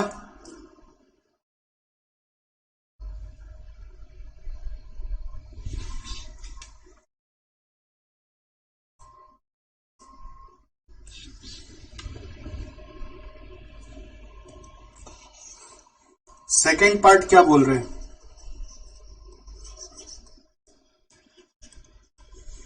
Percentage change in EPS associated with 30% change in EBIT.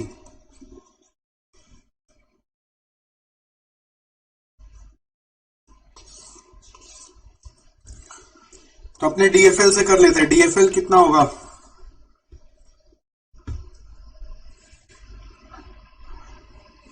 DFL क्या होगा,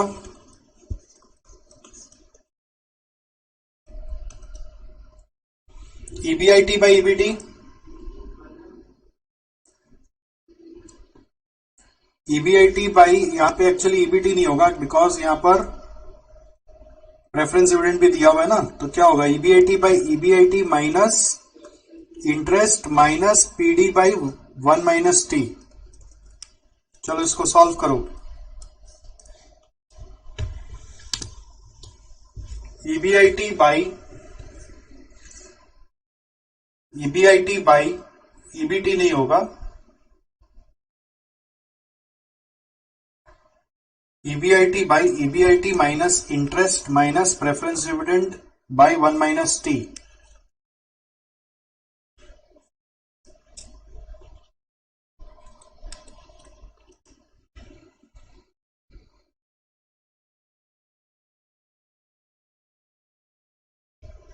तो ईबीआईटी कितना है, हाँ बाई ईबीआईटी वापस 186 minus interest 70 minus preference dividend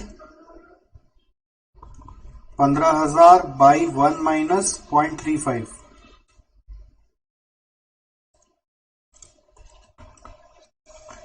तो ये आ रहा है 186 बाई 0.35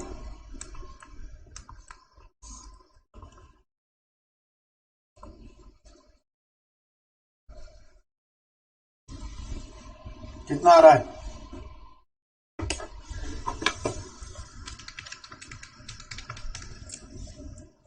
23076 है क्या?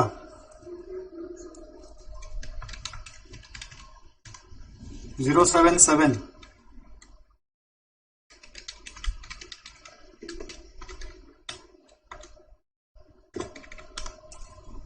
तो 186/92,923।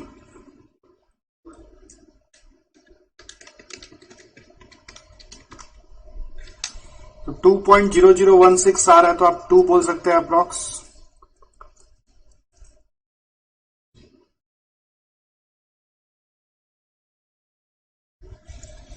सो इससे क्या समझ में आया? देयरफॉर इफ, क्या इंटरप्रिटेशन होता है इसका? If EBIT increases by 1%, increases नहीं लिखकर वर्ड चेंजेस लिख देते हैं, तो EPS will change bye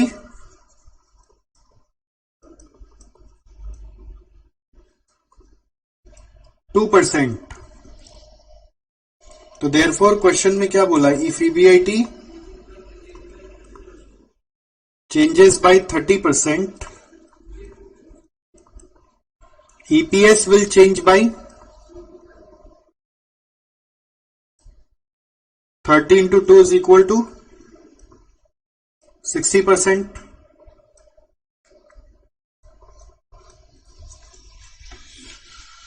EPS will change by 30 into 2 is equal to 60%। ठीक है,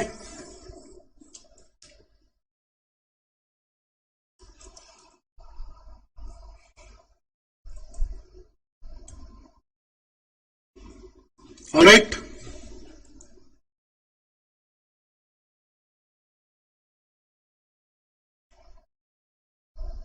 पार्ट 3 में क्या बोला है?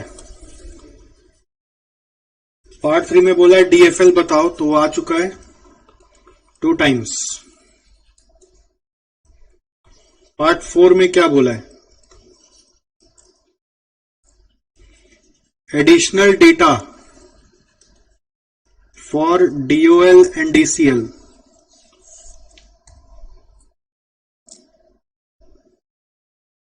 तो इसका आंसर क्या है?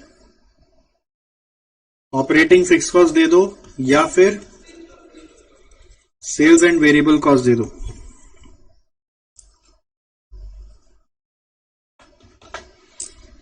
Are required.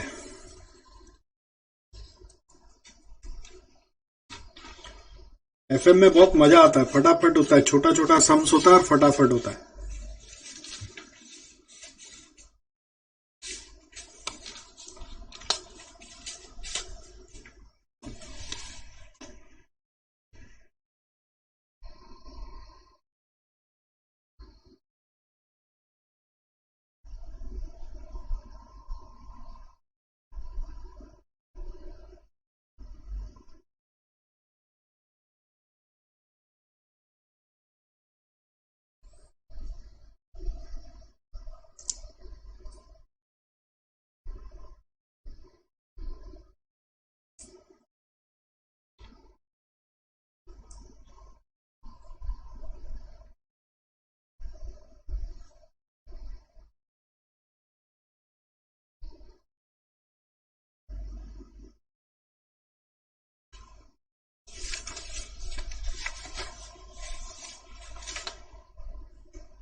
नेक्स्ट क्वेश्चन में आ जाओ। नेक्स्ट क्वेश्चन आपका होमवर्क है 8 नंबर। देखो इसमें बस 4 फॉर्म है, ठीक है, तो 4 कॉलम बनेगा। इनकम स्टेटमेंट बनाओगे, सेलिंग प्राइस और सेल्स यूनिट से सेल्स आ जाएगा, वेरिएबल कॉस्ट पर यूनिट से वेरिएबल कॉस्ट आ जाएगा, फिक्स कॉस्ट दिया हुआ है, इंटरेस्ट दिया हुआ है, टैक्स दिया हुआ है, तो इसको सब माइनस करके ईबीटी निकालोगे। फिर क्वेश्चन में ईपीएस, डीओएल, डीएफएल पूछा हुआ है, तो ईबीटी के बाद ये ईबीटी से फिर आप ईबीटी नहीं, ईएटी निकालोगे। ईएटी निकालोगे, इस ईएटी से number of equity shares divide करेंगे तो ईपीएस आ जाएगा। कर लोगे ना? ये सब का आंसर नहीं दिया हुआ है, मतलब आपको करना है, मैं बताऊंगा फिर अगला दिन। देखो 9 नंबर भी आराम से हो जाएगा। इसमें क्या, बस बैलेंस शीट दे दिया और इनकम स्टेटमेंट दे दिया। ठीक है, बैलेंस शीट में देखो इक्विटी कैपिटल से इक्विटी शेयर्स मिल जाएगा 80,000, 10% डेट से इंटरेस्ट मिल जाएगा और रिटेन्ड अर्निंग्स है बट प्रेफरेंस डिविडेंड नहीं है। ठीक है, फिर सेल्स दिया हुआ है, ऑपरेटिंग एक्सपेंस इंक्लूडिंग 60,000 डेप्रिसिएशन है। इसका मतलब क्या हुआ पता नहीं, अभी क्या मतलब हुआ देखते हैं। ईबीआईटी है, इंटरेस्ट है, ईबीटी है, टैक्स है तो ईएटी है। बोल रहे determine degree of operating financial and combined leverage at the current sales level if all operating expense other than depreciation are variable cost. इसका मतलब क्या हुआ, इस लाइन का क्या मतलब हुआ,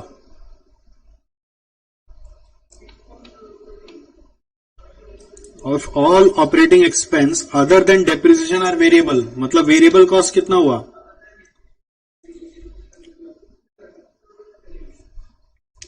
मतलब डेप्रिसिएशन छोड़ के बाकी का जो बच गया वो वेरिएबल है।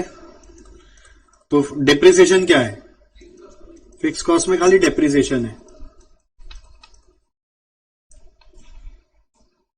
समझ में आया। फिर बोल रहा है if total assets remain at same level but sales increase by 20% and decrease by 20%, what will be the EPS in the new situation. ऐसे तो सेल्स और ईपीएस का रिलेशनशिप कंबाइंड लिवरेज से जुड़ा हुआ है, बट इस सम को कंबाइंड लिवरेज से मत करना क्योंकि आपको चेंज इन ईपीएस नहीं पूछा है। आप ईपीएस फिर से नया से निकाल सकते हो। मतलब आप क्या कर सकते हो, ये जो सेल्स है ना, ये वाला सेल्स को 20% बढ़ाना और एक बार 20% घटाना, तो दो कॉलम बनेगा, एक बार 20% ज्यादा, एक बार 20% कम। और दूसरा ऑप्शन क्या हो सकता है कि आपको डीसीएल तो निकालना ही है यहां पर, तो डीसीएल का वैल्यू मान लीजिए 1.75 है। तो 20% अगर सेल्स बढ़ेगा, 20% यदि सेल्स बढ़ेगा तो डीसीएल रिलेशनशिप बताता है सेल्स और ईपीएस का। तो अगर सेल्स 20% बढ़ेगा तो ईपीएस कितना से बढ़ेगा, कितना आ रहा है ये 35, हाँ, तो 35 से बढ़ेगा और यहां पे 35 से घटेगा, यहां पे 35% से डिक्रीज होगा। तो आपको अगर करंट ईपीएस मालूम है, करंट ईपीएस यदि मालूम है, अगर करंट ईपीएस मालूम हो जाए तो उसको 35% बढ़ा देना और 35% घटा देना, बट उसके लिए करंट ईपीएस निकालना पड़ेगा। तो दो तरीका करने का। पहला तरीका क्या है, पहला तरीका क्या है इसको निकालने का कि सेल्स को ही दो बार चेंज करके नया से इनकम स्टेटमेंट बना लो। और दूसरा तरीका क्या है, डीसीएल को यूज करो। ठीक है, क्या लग रहा है कर पाएंगे कि मैं कराऊं?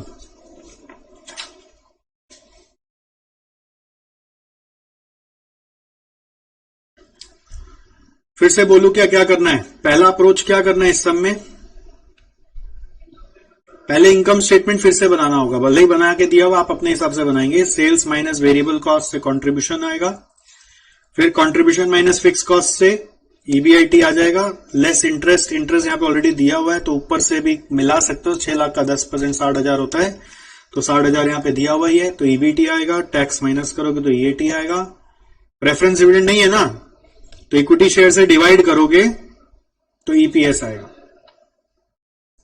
करंट ईपीएस निकालना, फिर पहला पार्ट में डीओएल, डीएफएल, डीसीएल फॉर्मूला लगा के निकाल लेना। ठीक, फिर सेकेंड पार्ट में ईपीएस निकालने बोल रहा है, उसका दो ऑप्शन है करने का। एक ऑप्शन है इनकम स्टेटमेंट फिर से बनेगा, सेल्स विथ 20% इंक्रीज और सेल्स विथ 20% डिक्रीज, ऐसा दो कॉलम बनेगा सेल्स का। जो करंट सेल्स दिया हुआ है उसको 20% से बढ़ाओगे और 20% से घटाओगे तो दो अलग अलग सेल्स आएगा। वेरिएबल कॉस्ट आपको प्रोपोर्शनेट करना पड़ेगा। 60,000 है जब सेल्स 340 है, तो नया सेल्स होगा तो नया वेरिएबल कॉस्ट आएगा, फिक्स कॉस्ट सेम रहेगा, ईबीआईटी चेंज होगा, इंटरेस्ट सेम रहेगा, टैक्स रेट सेम रहेगा, तो ईएटी आएगा, फिर नंबर ऑफ शेयर सेम रहेगा। नंबर ऑफ शेयर सेम रहेगा क्यों? क्योंकि लिखा है टोटल एसेट्स रिमेन सेम, मतलब नंबर ऑफ शेयर सेम रहेगा तो नया से ईपीएस आएगा। तो दोनों का ईपीएस आप अलग अलग निकाल सकते हो, ठीक है। और यहां पर आओगे तो दूसरा तरीका क्या है कि आपका डीसीएल यदि 1.75 आ रहा है तो उस 1.75 से आप ईपीएस रिलेट कर सकते हो, क्योंकि डीसीएल बताता है सेल्स और ईपीएस का चेंज। तो अगर डीसीएल 1.75 और सेल्स 20% बढ़ रहा घट रहा है तो ईपीएस आपका 35% बढ़ेगा या 35% घटेगा। तो उसका अमाउंट निकालना है, अमाउंट नॉट परसेंटेज चेंज। 35% पे आंसर नहीं छोड़ना है, तो नया अमाउंट निकालना पड़ेगा, कितना ईपीएस आएगा, ठीक है। उसके लिए करंट ईपीएस जो यहां पे आएगा उसको चेंज करना पड़ेगा। ट्राई करिए, नहीं होगा तो करा देंगे। आपका सॉल्यूशन यहां पे दिया हुआ है, तो सॉल्यूशन यहां पे जो करके दिया है वो इनकम स्टेटमेंट अप्रोच से करके दिया है। आप डीसीएल से भी ट्राई कर सकते हैं, ठीक है। एक सम और कराते हैं, 10 नंबर। 10 नंबर मेरा कराने का है क्योंकि इसमें आपको कुछ नया मिलेगा।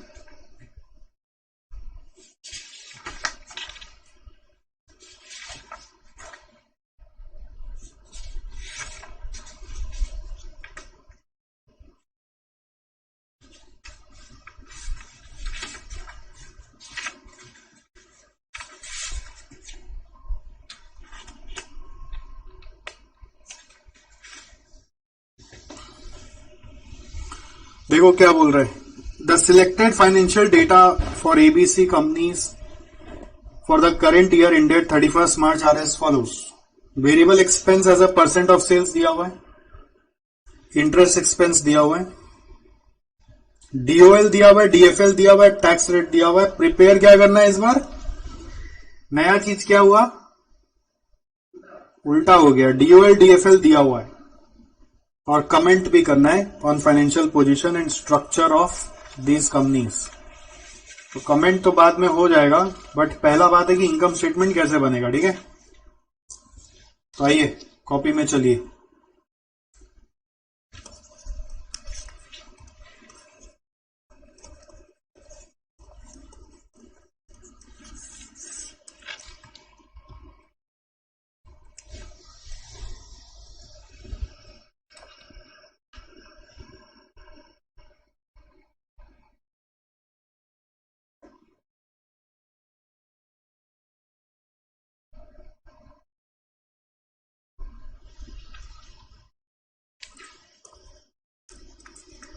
तो सबसे पहले क्या करते हैं ना, जब कभी भी क्वेश्चन बोलता है इनकम स्टेटमेंट बनाने, तो इस तरह का सम का अप्रोच होता है कि इनकम स्टेटमेंट पहले ही फॉर्मेट बना दो, ठीक है। अब चाहो तो यहां पे लिख सकते हो, ये आपको फ्यूचर में हेल्प करेगा। Prepare format first and then use formulas of leverages. पहले फॉर्मेट बनाना पड़ेगा, ये नहीं कि पहले मेरे पास सारा वैल्यू आ जाएगा फिर मैं इनकम स्टेटमेंट बनाऊंगा, उससे सम नहीं हो पाएगा। तो इनकम स्टेटमेंट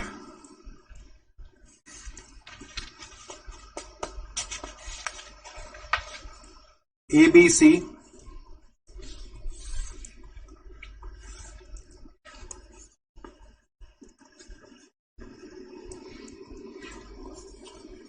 सेल्स मालूम नहीं है, वेरिएबल कॉस्ट का परसेंट मालूम है, अमाउंट नहीं मालूम, कंट्रीब्यूशन मालूम नहीं, ऑपरेटिंग फिक्स कॉस्ट मालूम नहीं, ईबीआईटी मालूम नहीं, इंटरेस्ट मालूम है।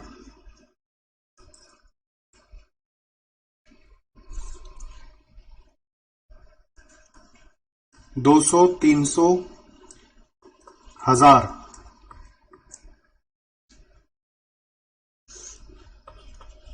ईबीटी मालूम नहीं है,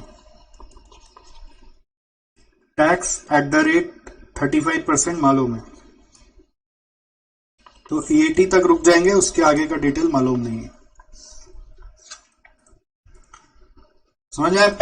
पहला वर्किंग आप स्टेटमेंट बना लो, ठीक। अब देखो क्या दिया हुआ है, DOL DFL दिया हुआ है। DOL कैसे आता है?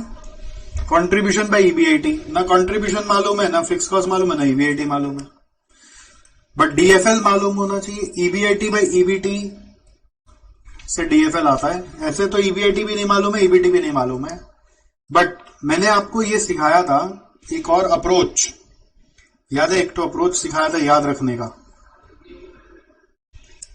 यस, मान लो आपको बोला था DFL is EBIT by EBT, ठीक है, इससे हर समय काम नहीं बनता। याद रखने का तरीका बोला ना, न्यूमरेटर बाय न्यूमरेटर माइनस कारण। कुछ याद आया? यानी कि आप ये भी बोल सकते हैं ना, EBIT by EBIT minus interest. अब देखो इंटरेस्ट मालूम है और EBIT ऊपर नीचे सेम है और DFL मालूम है, तो we will be able to crack.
Okay, so EBIT by EBIT minus interest is equal to, आप 3 लिख सकते हैं। कंपनी ए का इंटरेस्ट है 200, तो you can write EBIT by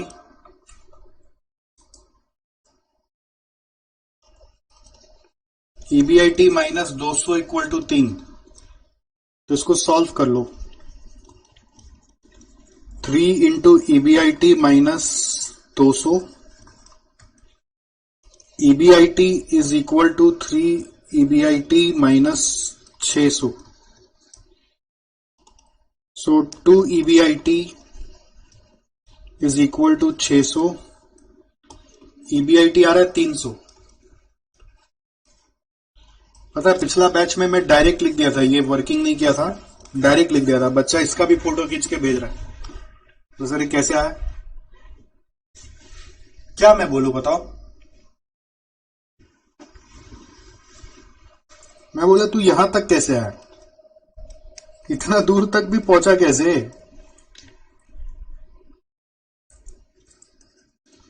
$300।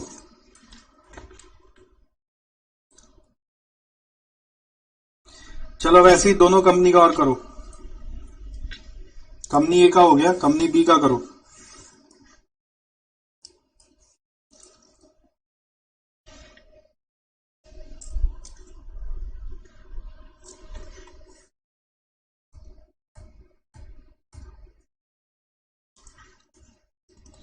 Company B का है 4 टाइम्स, तो भाई EBIT by EBIT minus interest is 4 times. Interest की वैल्यू है 300 इक्वल टू 4, तो EBIT is equal to 4 EBIT minus 1200, 4 EBIT minus 300, so EBIT is equal to 4 EBIT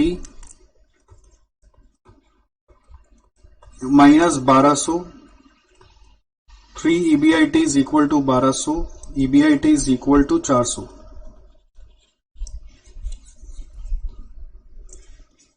Company C 2 times.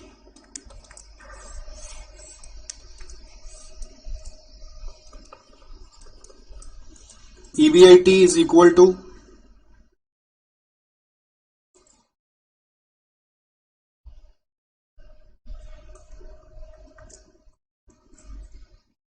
EBIT by EBIT minus I is equal to 2.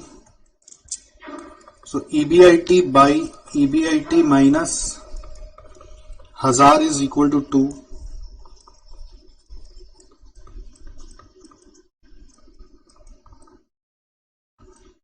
So EBIT is equal to 2 into EBIT minus 2000. EBIT is equal to 2000 आ रहा है, तो ये बैठा दो 2000 और ये आ गया आपका 400. ये ब्रैकेट में लिख दो नोट 1. तो EBT आ गया यहां से 100, 100 और 1000. टैक्स 35% से ये आ गया 35, 35, 350. तो ये आ गया 65, 65, 650. ठीक है. हाँ, तो अब EBIT मालूम है तो कंट्रीब्यूशन भी आ जाएगा DOL के मदद से. नोट 2.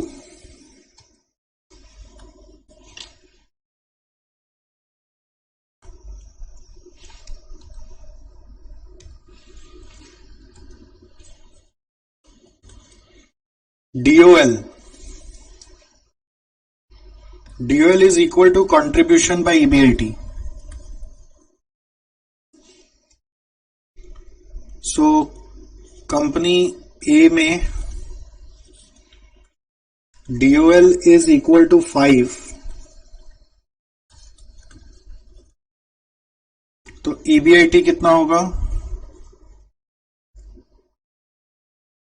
सॉरी, कंट्रीब्यूशन निकालना. Contribution is equal to EBIT into 5.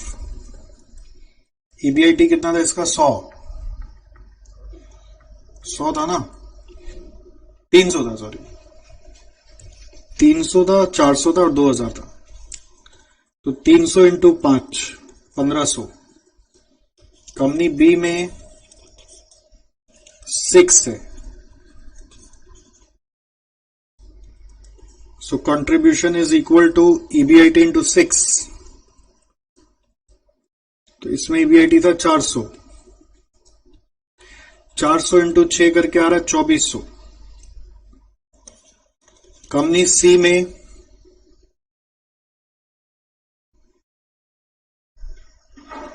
2. Contribution by EBIT. तो contribution is equal to EBIT into 2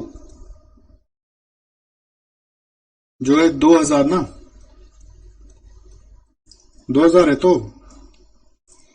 4000 हुआ. तो 1500, 2400 और 4000.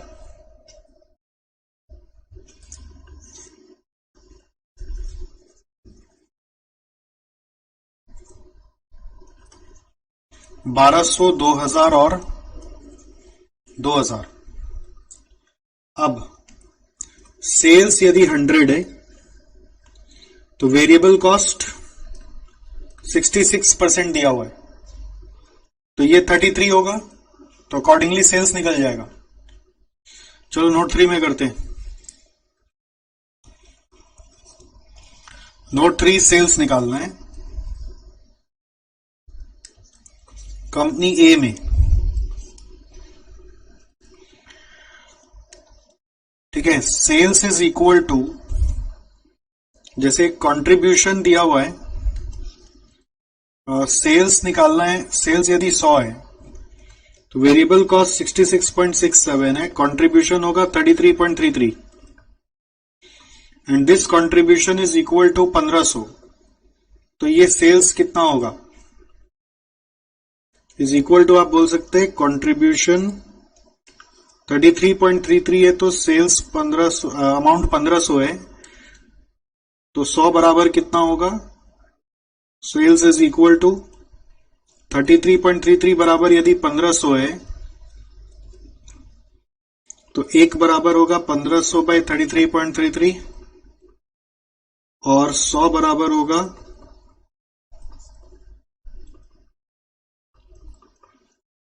कितना आएगा ये?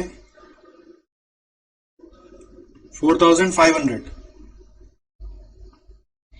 4500। ऐसे ही बी और सी का करो। कंपनी बी में सेल्स 100 है, वेरिएबल कॉस्ट कितना परसेंट है? 75, कंट्रीब्यूशन है 25, तो 25 बराबर है, कंट्रीब्यूशन कितना आया था उसका? 2400, तो 100 बराबर क्या होगा? 25 बराबर 2400 है, तो 1 बराबर होगा 2400 बाई 25 और 100 बराबर होगा 2400 बाई 25 इंटू 100, 9600 आ रहा है। Is it coming? 9600। Company C में sales is equal to 100, variable cost 50, तो कंट्रीब्यूशन है 50 और 50 बराबर कितना है? 4000, तो सेल्स इज इक्वल टू 50 बराबर 4000 है, 100 बराबर हो जाएगा 8000।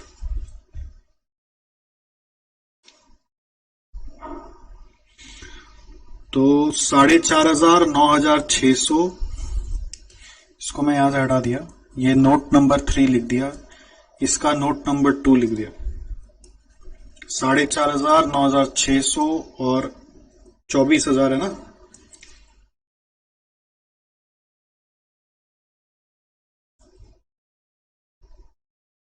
चौबीस हजार तो नहीं,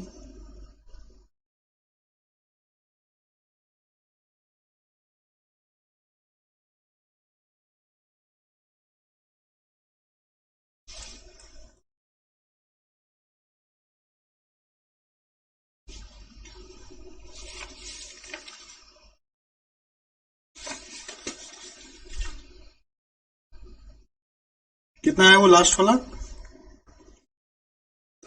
8000 आया।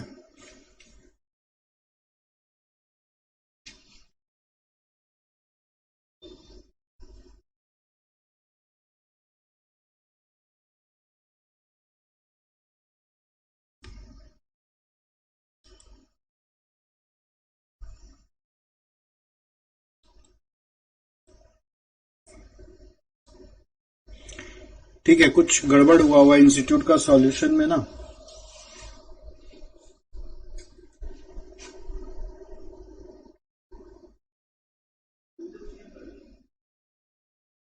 कहां पे छेदिका? हाँ,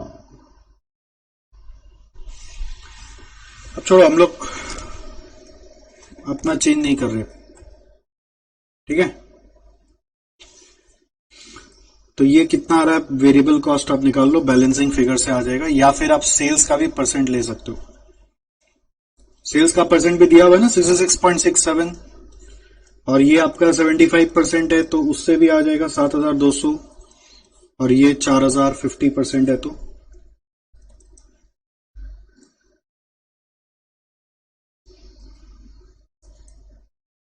हुआ, कर लिया। इसमें जो इंस्टीट्यूट का सॉल्यूशन आया उसमें एक मिस्टेक है, वो लोग क्या ना, यहाँ पे 2 नहीं पकड़ के यहाँ 6 पकड़ के कर दिया। ये देखिए यहाँ पे 6 करके कर दिया है, तो ये 2 करेंगे, एक बार चेंज कर लो, यहाँ पे 2 लिख दो, ये करेक्शन कर लो, ये 2 होगा, तो सेल्स का वैल्यू कितना है? 8000 आएगा, ये 8 आएगा तो ये 4 आएगा, इसको टिक कर लो।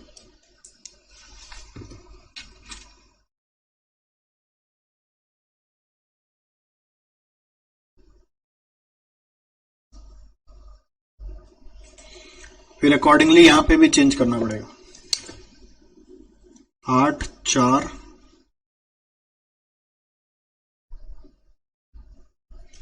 फिक्स कॉस्ट 2,000 आएगा।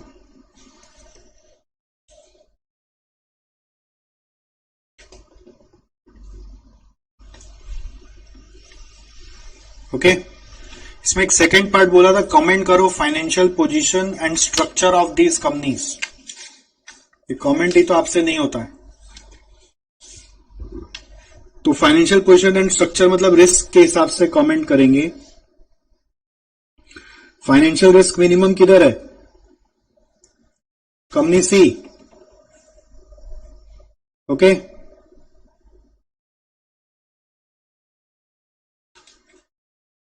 फाइनेंशियल पोजीशन कंपनी सी का, सिंस फाइनेंशियल रिस्क कम है और उसका अर्निंग्स भी बहुत हाई है,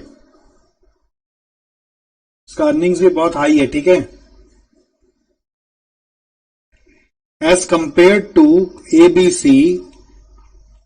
सी में रिस्क भी बहुत कम है, दोनों रिस्क देखो ना 2 to 4, और अर्निंग्स भी सबसे ज्यादा सी का ही था 8,000, मतलब सेकेंड हाईएस्ट है एक तरह से। मतलब उसके पास कंट्रीब्यूशन अर्निंग्स मतलब आप ये अर्निंग्स को देखो ना, अर्निंग्स बिफोर टैक्स ईबीआईटी उसके पास बहुत बच रहा है, ठीक है।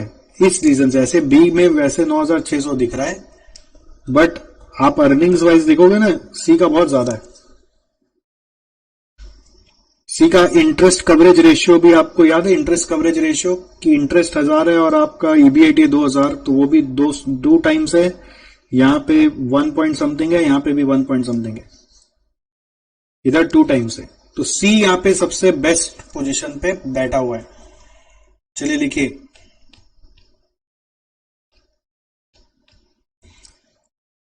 Part B,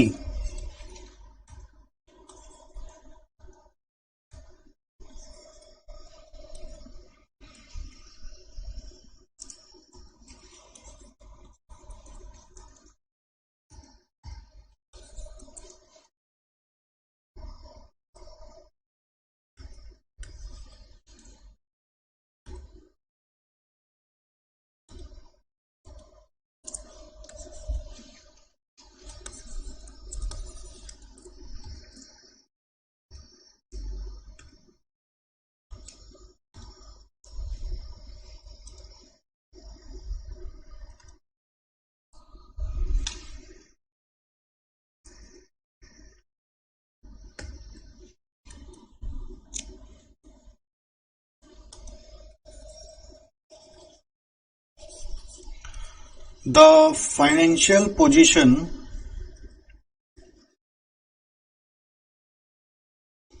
of company C is best among all the three.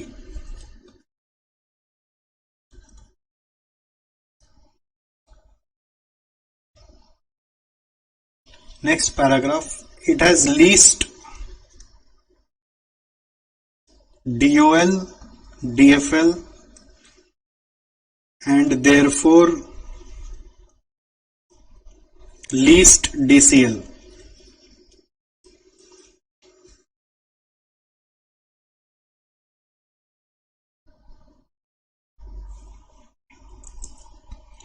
It is also complemented by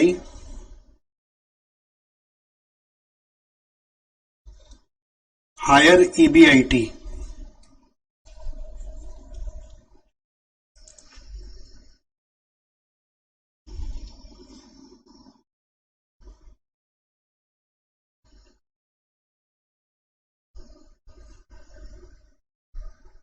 ठीक है, the ability of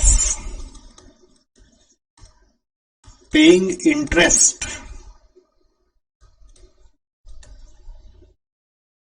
is also highest in company C.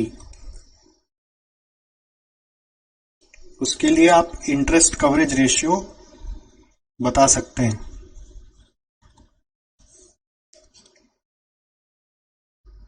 Which is EBIT bye interest. ABC का कितना आ रहा है देखो तो,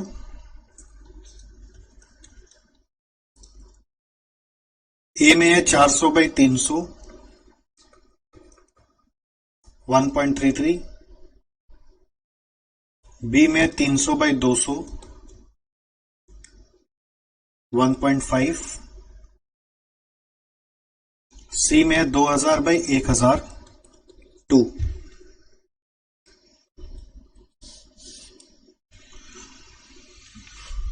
ठीक है,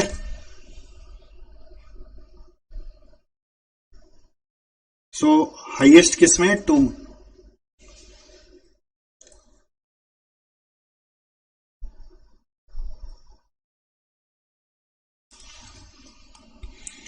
even though the DFL is high in company A and B,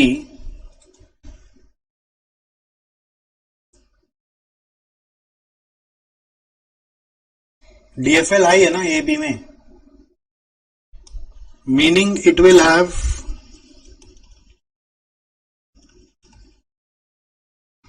more leverage effect on equity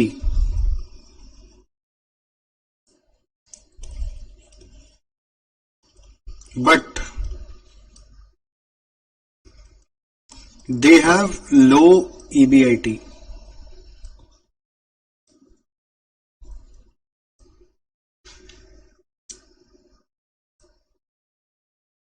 low EBIT क्यों है? क्योंकि उनका फिक्स कॉस्ट हाई है, ऑपरेटिंग फिक्स कॉस्ट ज्यादा है ना। लो ईबीआईटी बस बोल के छोड़ दिया हमने, मतलब क्या है, देखो डीएफएल बोलते हैं ना हाई होने से अच्छा है, तो डीएफएल हाई होने से अच्छा है ए बी में, तो उसके यहां पे अच्छा लिवरेज इफेक्ट आएगा। लेकिन प्रॉब्लम क्या है, उनका ईबीआईटी कम है ना, तो ईबीआईटी यदि कम है तो लिवरेज हाई होने से क्या इफेक्ट आ जाएगा। जिसका ईबीआईटी ज्यादा है वो हमेशा बेस्ट है, समझ में? ईबीआईटी कम है तो क्या होगा, it will indicate, it's indicating more risk. EBIT high होने से, हाई वॉल्यूम पे हाई फिक्स कॉस्ट अच्छा है, हाई इनकम पे हाई फिक्स कॉस्ट अच्छा है, इट्स इंडिकेटिंग मोर रिस्क। अगर आपका ईबीआईटी लो हो गया और हाई फिक्स कॉस्ट पाल रखे हो तो रिस्क बढ़ गया। अभी क्या देखो, सम्स तो समझ में आ गया, इनकम स्टेटमेंट कैसे बनाना है वो समझ में आ गया, बट ये कमेंट में फंस जाता है बच्चा लोग, है ना, कमेंट में डरता है। तो आपको अपना कमेंट्स को स्ट्रेंथ बनाना है, कमेंट से घबराना नहीं है। इंटरप्रिटेशन लिखने बोलेगा क्वेश्चन, तो बच्चा लोग बोलेगा सर जो बोलेंगे वो लिख देगा, अपना दिमाग नहीं लगाता है। कमेंट्स 100% परफेक्ट नहीं भी होता है, बट कमेंट हमेशा लिखने का ट्राई करना है। जैसे यहाँ पे financial position of company C is best, ये कैसे पता चला? इसका 3 रीजन है। एक तो लीस्ट डीओएल है, लीस्ट डीएफएल है, और लीस्ट ऑफ कोर्स डीसीएल भी आ जाएगा। उसका ईबीआईटी भी ज्यादा है, उसका इंटरेस्ट कवरेज रेशियो भी बहुत हाई है। 3 रीजंस है, ठीक है। Reason 1, reason 2, reason 3। अब इस तरह से एनालिसिस आपने आज पहली बार किया इस सम में, अब सब्सिक्वेंट इस तरह का सम आएगा तो खुद से अटेम्प्ट करोगे, ठीक। और फिर ए बी के बारे में भी बोला, देखो उसका तो अच्छा खूबी लग रहा है, लेकिन उसका ईबीआईटी कम है ना, तुमको रिस्क ज्यादा लग रहा है। जिसके यहाँ पे ईबीआईटी बहुत ज्यादा है और फिर हाई रिस्क भी है तो चलेगा, ईबीआईटी कंपैरेटिवली सी से कम है। Got it? चलिए, thank you so much for today. आज यहीं पे रुक गया गाड़ी। होमवर्क इज कितना नंबर क्वेश्चन होमवर्क मिला है? हाँ, 9, 8, 5, तीनों,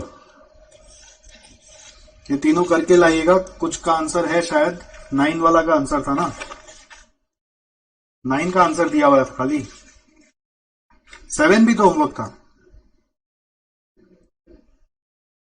अच्छा 7 हो गया। हाँ 9 का आंसर दिया हुआ था, 8 और 5 का आंसर नहीं है, बट आप कर सकोगे। होमवर्क को पेंडिंग नहीं रखना है, जो बच्चा होमवर्क नहीं करेगा वो पास नहीं होगा, ये बता देते हैं। फिर इल्जाम मेरे ऊपर मत डालिएगा कि मैं तो यहाँ पे क्लास लिया फिर भी मैं पास नहीं हुआ, आपका इल्जाम अमान्य कर दिया जाएगा। Homework is mandatory. हम आपके आके घर में कॉपी नहीं देख रहे हैं या आपका कॉपी क्लास में 1 to 1 चेक नहीं कर रहे हैं, लेकिन दिल से चेक कर रहे हैं। मेरा दिमाग आपकी कॉपी पे है और आपको खुद फील होगा कि होमवर्क करने से अगला क्लास में कितना मजा आता है। होमवर्क के साथ साथ एक बहुत इंपॉर्टेंट है कि क्लास में जो भी हुआ उसको पहले रिवाइज करोगे। Revise first what has been done in class, ये भी एक गोल्डन रूल बना के रखेंगे। रिवाइज करने का रूल है एसीबीसी। एसीबीसी मतलब after class before class. Class में आने के पहले 5-10 मिनट पहले आप आ जाते हो तो ये क्लास है, बिफोर क्लास रिवाइज करोगे, और फिर क्लास खत्म होने के बाद आफ्टर क्लास घर जाके रिवाइज करके होमवर्क करोगे। सीधा होमवर्क में नहीं कूदोगे। रिवाइज करने में मैक्सिमम टू मैक्सिमम 10 मिनट लगता है। 10 मिनट रिवाइज करोगे और फिर होमवर्क करोगे। डन। चलो थैंक यू सो मच, मिलते हैं अगला दिन।